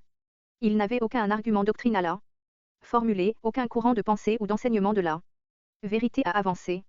Il a vu Christ, il vit Christ. Non seulement il a reçu la lumière de ces choses, il a la vue. Il n'a pas reçu une information sur quelque chose, il a fait l'expérience de quelque chose. Quelle idée pour l'Église. Jésus-Christ n'est ni une théorie, ni une interprétation, ni une doctrine, ni une spéculation, ni une information, Christ est l'impact de la lumière sur les ténèbres, à haine que les ténèbres ne le dominent pas. C'est ce même impact qu'est l'expression communautaire de Christ, et pas devrait être, il en est ainsi de l'Église quand elle dans sa vraie position, en relation avec lui. Il y aurait bien des choses à dire sur la lumière et ses œufs, mais ce qui compte, ce sont les faits spirituels. Lorsque le soleil brille de tout son éclat, inutile de discuter ou débaucher des théories au sujet de la lumière, car en le faisant, on explique un phénomène qui existe déjà dans la nature. 90% des enseignements chrétiens ont un rapport avec ce qui devrait suivre ou résulter, ce qu'on pourrait obtenir, si certaines choses se passaient ou si on les observait. On perd son temps à se demander, qu'est-ce que cela signifie. Le jour de la Pentecôte, Christ était pour le peuple une totale énigme, d'où la sagesse de cet homme lui vient-il. Cette sagesse ne lui venait ni des écoles, ni des séances de formation, ni des livres, mais de la communion avec son Père, sous l'onction du Saint-Esprit. Il voyait ce que le Père faisait, Jean 5h19. Il devrait en être deux. Même pour l'Église, frapper les incrédules, convaincre les curieux, opposer des faits aux contradicteurs, être la lumière. Pour ceux qui cherchent sincèrement. Pour cela, elle aura à subir une crucifixion de sa propre sagesse pour pouvoir comprendre comment se fait l'œuvre de Dieu. Du côté de la mort de la croix, où l'homme naturel est coupé de Dieu, il n'y a aucune lumière. Au milieu de son aveuglement, l'Église se verra crier, Jésus, fils de David, aie pitié de moi. Ce brisement, cette foi du désespoir passera par la mort à tous ceux qui n'est pas lui, vie et lumière de l'homme. La croix met à la lumière le témoignage de l'Église. 3. L'amour de Christ. Inutile de chercher loin pour voir à quel point dans le Nouveau Testament Christ incarnait et exprimait l'amour de Dieu, et que c'est par cet amour que l'Église prouve qu'il a été envoyé par Dieu, Jean 17h21. La lumière se fonde sur l'amour, étant enracinée et fondée dans l'amour. Éphésiens 3, 17-18, et ayant illuminé les yeux de votre cœur, Éphésiens 1h18. Des perspectives fantastiques sont promises à l'Église, la lumière de la connaissance est le fruit qui jaillit de l'enracinement dans l'amour. Il semblerait que Dieu ne donne en abondance la connaissance spirituelle qu'à ceux dont la caractéristique principale est l'amour à 3 niveaux, pour lui, pour ceux qui lui appartiennent et pour tous les hommes. J'aime le Père, Jean 14h31, le Père aime le Fils et lui montre toute chose. Jean 5h20. Christ attribue son omniscience au Père et à leur amour mutuel. Christ fut l'incarnation et la manifestation de l'amour de Dieu. Pour les élus et pour le monde, Jean 3h16, Jean 17h23, Éphésiens 5h25. Jean est connu comme étant l'apôtre de l'amour, quel trésor de lumière nous sont venus par lui. Paul nous a donné le classique de l'amour, 1 Corinthiens 13. L'Église lui doit des profondeurs de révélation et de plénitude. Un savant peut nous parler d'une larme en termes d'eau, de sel ou de mucus, mais une maman ou une personne amoureuse comprend le vrai sens d'une larme. La connaissance intellectuelle n'est pas connaissance du tout en termes de valeur spirituelle. Seule la connaissance du cœur intercession, sourance, soupir, cœur brisé pour le Seigneur et par les âmes, est une connaissance vitale et expérimentale. Quelle richesse et quel trésor de connaissance et de révélation sortait du cœur en travail pour l'Église de Paul, 2 Jean et d'autres. Enlevez cela et il ne reste plus grand-chose. L'amour est Dieu, le corps grandit par sa construction et son édification dans l'amour, Éphésiens 4h16. A-t-on réellement pensé à cela au sujet des matériaux de construction de l'Église? Vérité, enseignement, connaissance, oui. Mais le Saint-Esprit met l'accent surtout sur l'amour. Éphèse avait sûrement saisi beaucoup de valeurs spirituelles, le Saint-Esprit semblait libre d'apporter une grande lumière, ce qui montrait la capacité de cette Église. Souvent quand on est animé par l'Esprit, notre liberté est freinée par la capacité spirituelle de nos auditeurs, on pourrait aller plus loin, mais on ne le peut pas. Parfois, rien ne peut nous arrêter et c'est le cas de Paul lorsqu'il a empilé une série de superlatifs les uns sur les autres, ce qui a donné la phrase la plus longue de la Bible, il lui était impossible d'y mettre une ponctuation. Mais l'explication d'une telle liberté de parole et de style de la part du Seigneur au travers de Paul se trouve dans son adresse à l'Église d'Éphèse, dans Apocalypse 2h4, tu as perdu ton premier amour. Il devait y avoir eu quelque chose de très précieux dans l'Église d'Éphèse à ses débuts. C'est le cri et le sanglot d'un amoureux au cœur brisé, dont le cœur est ému de jalousie envers le détracteur et l'indel. Il a constaté la victoire du Dieu de ce monde, qui a obscurci leurs pensées et il est en colère. Rappelons-nous que le chemin par lequel l'Église sera construite et Dieu accent aigu intérieurement et extérieurement se fera beaucoup moins par des réunions, des séminaires, des prédications ou des campagnes d'évangélisation, que par l'immersion de tous ces membres dans l'amour, un amour pur et sans orriture. Mais il faut bien le dire, cet amour est le fruit d'une vie profondément crucieux accent aigu.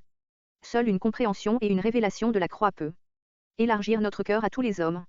Lorsque la croix aura détruit en profondeur les racines de l'orgueil, de l'égoïsme, de l'ambition, de ses propres intérêts et de tout ce qui n'est pas dans le plan de Dieu, alors Dieu va pouvoir bâtir son Église. L'Église est l'épouse de l'agneau, elle vit une grande relation d'amour, les deux ne font qu'un. Elle tire toute sa substance de lui.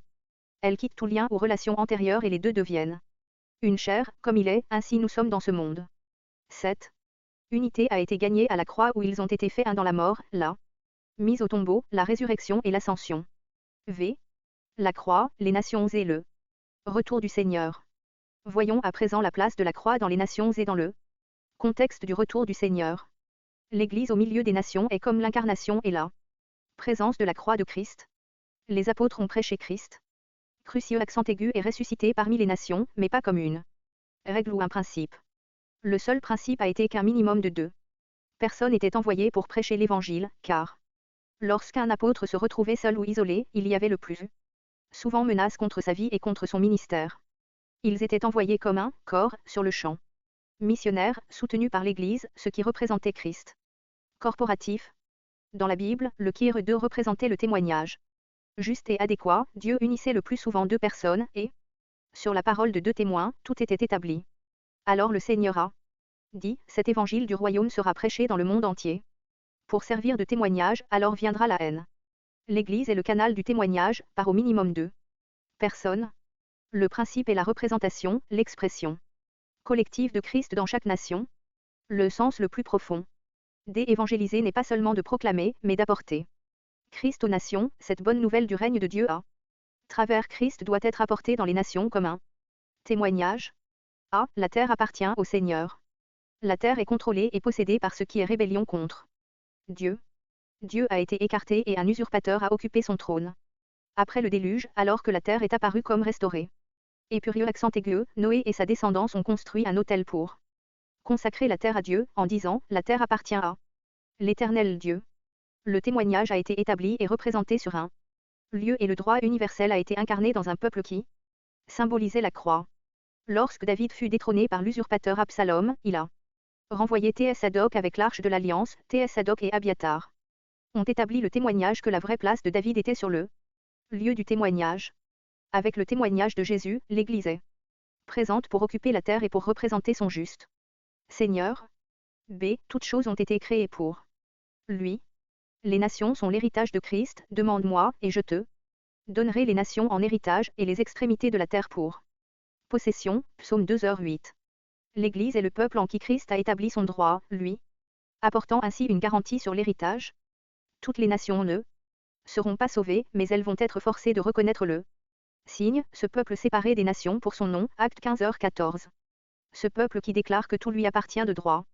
Même si on ne constate aucun mouvement, aucun changement C'est déjà quelque chose de tenir le terrain pour Christ, la position de la croix, car c'est par la croix que le prince de ce monde a été chassé, que Jésus a établi son droit moral sur le monde. C'est à cause de la croix qu'il lui a été donné toute autorité dans les cieux et sur la terre, et qu'il a reçu le nom qui est au-dessus de tout nom. Ce n'est que grâce au triomphe du calvaire que nous pouvons tenir ferme sur notre position dans ce monde déguré par le péché.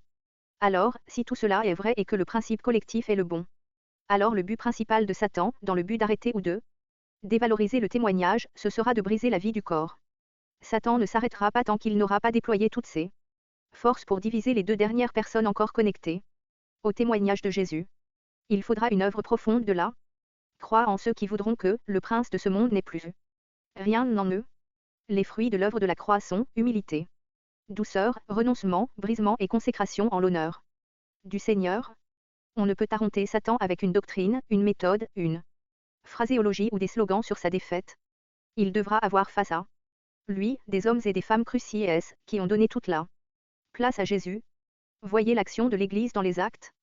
Une Église dans les nations, qui n'est pas crucieux accent aigu, est une alliée de Satan. Mais un peuple crucieux accent aigu est une grande menace pour son royaume. C'est le retour du Seigneur est enraciné dans la croix. La croix est la base de notre espérance. Comment cela? Beaucoup de chrétiens ne sont pas allés au-delà de la pensée que la seconde venue est un événement isolé dans le programme des différentes dispensations. Lorsque les 12 coups de minuit sonneront, le Seigneur viendra. De sa propre autorité, le Père décidera du temps et des saisons, mais sur ce sujet on se heurte à une des voies insondables de Dieu. Il y en a quelques-unes de ce genre dans la Bible. Réconcilier le libre arbitre et la prédestination repose sur la sagesse de Dieu seul, on en est incapable. De la même manière, on est limité dans notre compréhension en croyant que le retour du Seigneur se résume à un moment précis. La Bible est très claire, le Seigneur reviendra en un temps connu. Exé par le Père, mais ce retour sera autant spirituel que chronologique. Les théologiens et les églises sont très faibles sur l'aspect spirituel de son retour. Aussi vrai que le serviteur d'Abraham, envoyé pour chercher une épouse pour Isaac, prégure le Saint-Esprit qui a été envoyé pour chercher une épouse à Christ, il est également vrai que l'épouse de Christ doit progresser spirituellement vers lui, avec la révélation que donne le Saint-Esprit. Rebecca n'a pas fait un saut d'un coup de Mésopotamie vers Canaan. Ce fut un long voyage pénible et fatigant, exigeant un grand exercice de foi, il fut question de quitter tout ce qui l'attachait à ce pays, de faire une totale confiance en ce serviteur. De se demander si elle était dans de bonnes mains. Et il fallait se battre contre tous les aléas de ce voyage peu familier et contrariant. Mais tout cela a eu un œil nécessaire sur l'épouse choisie pour la préparer à sa grande vocation et à sa meilleure réalisation. Et ce n'est rien en comparaison de la réalisation de l'union avec Christ lors de son apparition. En fait, il faut que nous allions vers lui autant que lui est venu vers nous. La séparation de cœur de toute chose, le fait de quitter ce monde spirituellement parlant, d'être occupé par les choses de Christ, l'endurance patiente et la croissance de la foi, sont des facteurs indispensables et inséparables en relation avec sa venue et notre marche avec lui. Qu'il y ait des différences d'opinions et d'analyses sur l'enlèvement de l'Église et des chrétiens importe peu, une chose est tout à fait claire, l'état spirituel de séparation, de concentration et d'attente lié au fait d'être accueilli par lui lors de son retour. Israël dans le désert a porté un aile bleu en bordure de ses vêtements, qui montrait qu'il était un peuple céleste. Il n'appartenait plus au peuple esclave d'Égypte. C'était le lieu où il a connu et éprouvé son origine céleste, vie, ressources, direction, et tout convergeait vers une patrie céleste qui lui appartenait. Mais, le Jourdain fut vraiment le passage obligé, il représente la croix de Christ pour toujours. Comme la mer rouge représentait ce que Dieu a fait pour eux, le Jourdain symbolisait l'œuvre accomplie en eux. Éphésiens est la contrepartie de Josué, c'est, dans les lieux célestes en Christ, mais le Saint-Esprit utilisa d'abord, chronologiquement, Thessaloniciens, le retour du Seigneur. Thème principal 2. Thessaloniciens. Puis, Éphésiens, l'aboutissement de l'arrivée de l'Église en position céleste. La croix nous sépare de ce monde, de cette chair, de l'autorité de Satan, et nous joint à Christ, nous amène sur le terrain céleste, et fait de nous un peuple spirituel, c'est pourquoi le Seigneur viendra. Lorsque David fut détrôné par l'usurpateur Absalom et ses hommes, il fit preuve d'une sagesse et d'une foi sublimant, appelant Abiathar avec l'arche dans la ville, car même désavoué, cette arche le maintenait en position et à cause de cela, il reviendrait. Le Seigneur reviendra pour quelque chose, par amour, pour son épouse, mais cette relation doit être mutuelle, ceux qui ont aimé son apparition. Ainsi, la croix est autant un accomplissement qu'une initiation. Et par son action dans la vie en tant que principe et puissance, le Seigneur reviendra pour un peuple préparé. Cette préparation est liée à la condition du cœur, pas à une approche mentale de la vérité prophétique. 6. La croix, le royaume satanique et les lieux célestes. Étudions à présent la place et le sens de la croix vis-à-vis des puissances, des principautés, des dominations de ténèbres et des esprits mauvais dans les lieux célestes, Éphésiens 6h12. Il faut bien garder en mémoire que c'est dans l'Église et par l'Église que la croix est intronisée dans cette sphère spirituelle. C'est toujours risqué pour des églises locales ou pour des individus de chercher à assaillir ce royaume ou d'y entrer avec l'intention de le détruire. Seul Christ peut l'accomplir, à lui seul en tant que vainqueur et conquérant, ce royaume lui est soumis, même si Christ utilise un peuple pour y parvenir. L'autorité et la souveraineté n'ont jamais été reléguées ou déléguées à un individu quelconque. L'autocratie ou la domination d'un individu dans l'Église est une violation d'un des principes majeurs qui guident l'Église, la souveraine autorité de Christ. D'ailleurs, dans le Nouveau Testament, le leadership est toujours pluriel, jamais au singulier, les anciens et pas un ancien. Cela ne veut pas dire que la pratique du Nouveau Testament a toujours eu l'impact puissant de la souveraineté de Christ sur toutes les principautés et pouvoirs. L'histoire l'a prouvé par ailleurs. Mais ce relatif échec ne prouve en rien que le principe biblique était mauvais, cela montre plutôt que c'était plus une pratique ou une technique qu'une position spirituelle. La croix est placée au cœur d'une lutte cosmique pour la maîtrise de la création. Une lutte cosmique pour la matrice de la création. Le mot cosmique est utilisé dans le sens de supraterrestre, c'est accent grave dire qui englobe la terre, les cieux et même au-delà. Là on est en dehors du temps, dans l'éternité, en dehors d'un lieu, dans l'univers. Il y a un aspect de la croix qui va au-delà du rachat et de la rédemption. L'émission du sang, le rachat et la rédemption, par la croix de Christ ont un rapport avec le temps et avec ce monde, en lien avec le péché de l'homme et son jugement. Mais cette rédemption ne s'applique pas à Satan et à ses anges déchus. La dernière chose dont parle la Bible au sujet de Satan est qu'il sera jeté dans l'étang de feu et de soufre, au siècle des siècles. Apocalypse 20h10. La gloire de Dieu dans l'Église durera aussi au siècle des siècles, Éphésiens 3h21. Au sujet des anges déchus, il est dit qu'ils seront prisonniers dans des chaînes, au cœur des ténèbres jusqu'au grand jour du jugement.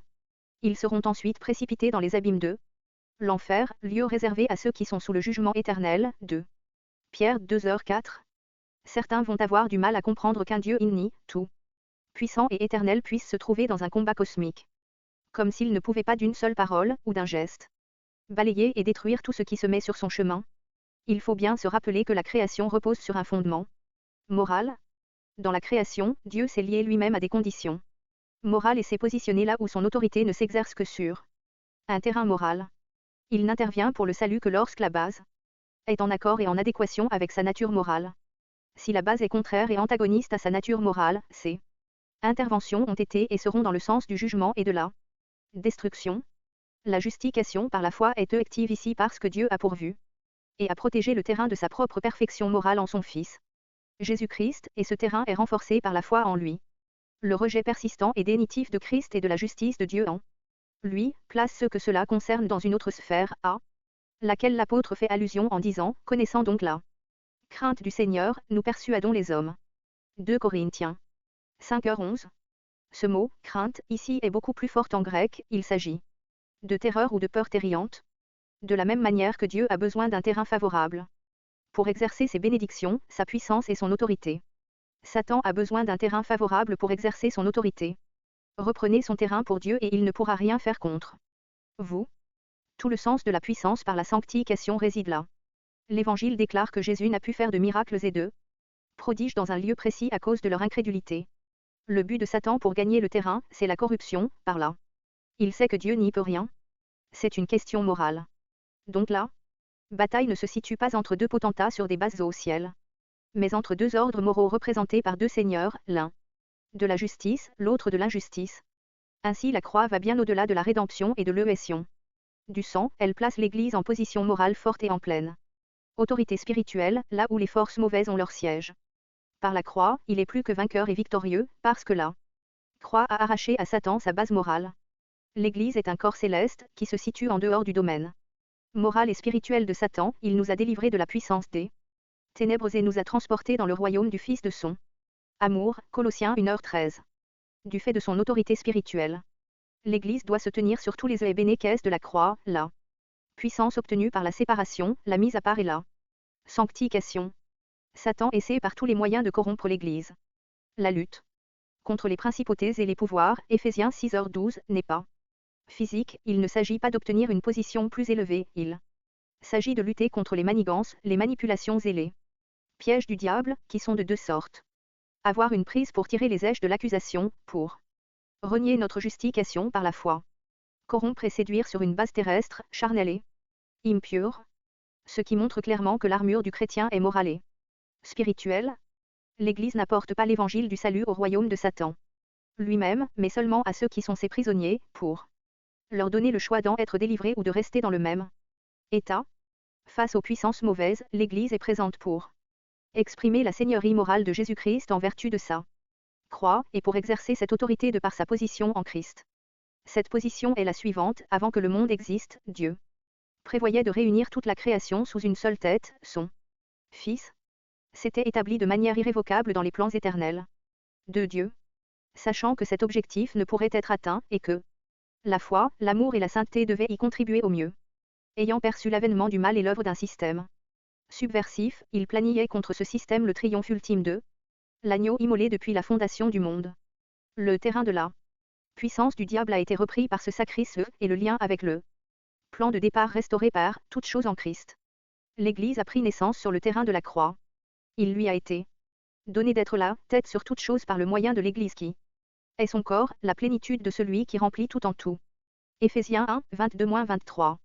L'Église s'est mise en action et a utilisé ses droits au-delà du monde temporel et psychique, dans le royaume spirituel de Satan, et cela a bien fonctionné, jusqu'à ce que l'Église connaisse un déclin dans sa position spirituelle et céleste. La croix reste toujours l'arme fatale de l'Église, et le système du mal peut encore en subir les conséquences. Il faut juste que l'Église réalise à nouveau le sens et la signification de la croix, la place que la croix a donnée à l'Église. L'offensive possible grâce à l'armure complète. Chacun de ces sujets pourrait remplir un livre entier. B. Position et puissance. Le mot le plus souvent utilisé dans les milieux évangéliques aujourd'hui, c'est le mot puissance. On l'utilise à toutes les sauces, et les motivations à son sujet sont diverses et variées. Inutile de polémiquer sur ce sujet et sur les prises de position engendrées ici et là.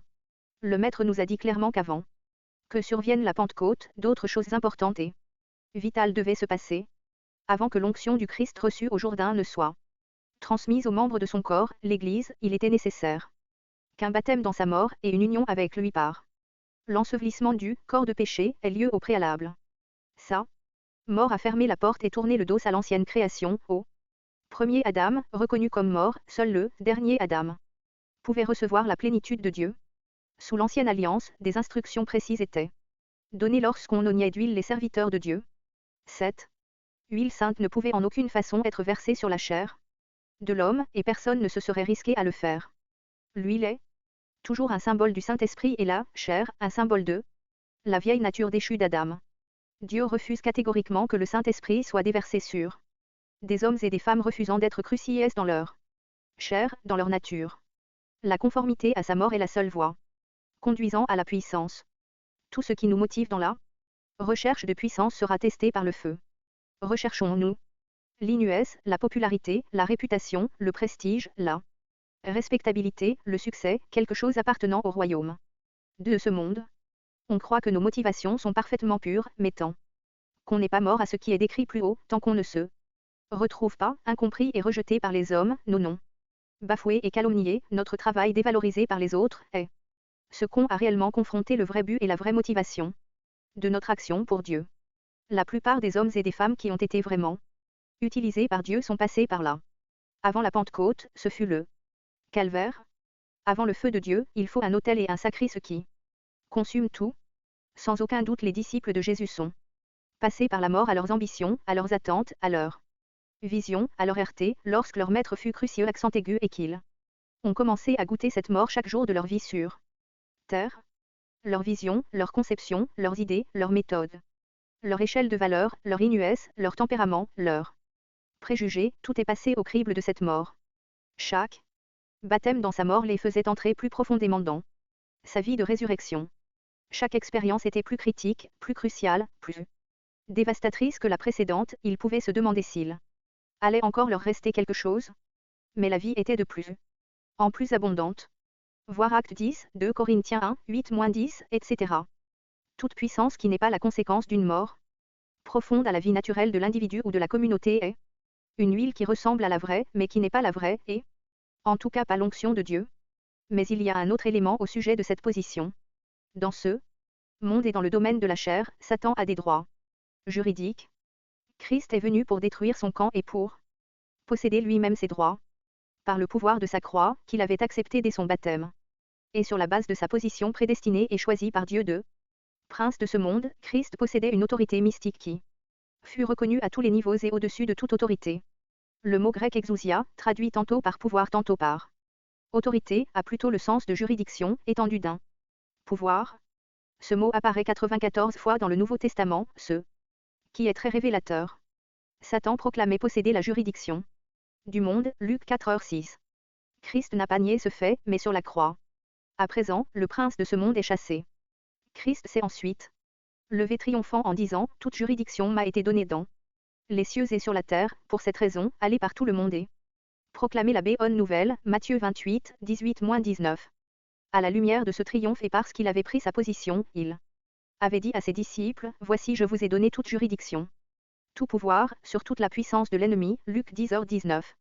Le mot pour puissance de l'ennemi est, dunamis, une force motrice, une dynamique. Après avoir pris possession de cette juridiction en tant que fils de Dieu et en faveur de la race humaine, il leur promet de recevoir la puissance dunamis du Saint-Esprit, Acte 1h8. Il n'y aura jamais de dunamis avant ou sans l'exousia, aucune force motrice et dynamique tant qu'il n'y a pas une position. Dieu ne mettra sa puissance que sur ceux qui seront en position d'autorité, ceux qui auront incorporé la mort, l'ensevelissement, la résurrection, l'ascension et le règne, en tant qu'expérience spirituelle. La juridiction de Christ doit fonctionner de concert au travers les membres de son corps.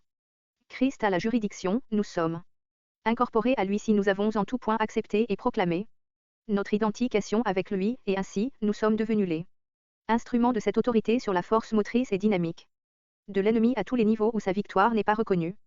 Nous sommes capables de recevoir, par le discernement de la vie, de l'esprit, les indications d'en haut pour commander à la situation, pour mettre l'œuvre de l'ennemi hors d'état de nuire. Le mot détruire dans le Nouveau Testament signe mettre hors d'état de nuire. Il est toujours lié aux œuvres de l'ennemi. Il ne s'agit pas d'un vulgaire exorcisme, mais cette casse. Seulement si le Saint-Esprit prend l'initiative en nous et au travers de nous, pour nous énergiser. Le sceau et l'onction du Saint-Esprit sur les premiers apôtres et les premiers chrétiens étaient basés sur une union absolue avec leur Seigneur victorieux et la reconnaissance de leur autorité juridictionnelle sur Satan. Galates 2h20 est pour toujours la clé de cette situation, j'ai été crucifié accent aigu avec Christ, et si je vis, ce n'est plus moi qui vis, c'est Christ qui vit en moi. C'est la croix et les lieux célestes. Une des déclarations les plus mystérieuses de l'apôtre Paul se trouve dans Éphésiens 3h10, Anne que les dominations et les autorités dans les lieux célestes puissent connaître aujourd'hui par l'Église, la sagesse innée de Dieu. Cette déclaration implique au minimum qu'il a eu une révélation particulière, car une telle parole ne venait ni d'une étude, ni d'un raisonnement, ni d'une déduction. Tout ce que cela signe, nous l'ignorons, mais on peut discerner quelque chose ici. Premièrement, il paraît difficile de croire que ces principautés et ces puissances sont les mêmes que celles dont il est question dans Éphésiens 6. Pourquoi le Seigneur se plairait-il à manifester sa sagesse innée aux puissances du mal? C'est difficile à croire. Si son plan suprême est l'expression et la manifestation de sa gloire dans l'univers, c'est pour que l'adoration, l'exaltation et la louange lui reviennent, alors cette déclaration a peu de sens. Dans ce verset, l'Église est représentée comme siégeant ensemble avec Christ dans les lieux célestes, non pas au niveau des puissances du mal, mais au-dessus d'elles, parmi les anges. Là, les intelligences qui ont une confiance absolue dans la sagesse et la capacité de Dieu sont tout à fait capables d'être instruites. Elles sont conscientes des immenses problèmes générés par l'activité du diable et de la complicité humaine, les problèmes de la nature humaine corrompue, de son désespoir, de son péché, etc.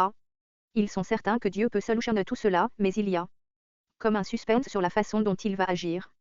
Il présente l'Église comme instrument de réponse. Les membres de l'Église sont, humainement, aussi, divers, et, variés, en, nature, tempérament, personnalité, qu'il y a de personnes. En eux, par nature on trouve toutes les conséquences et tous les résultats de la chute.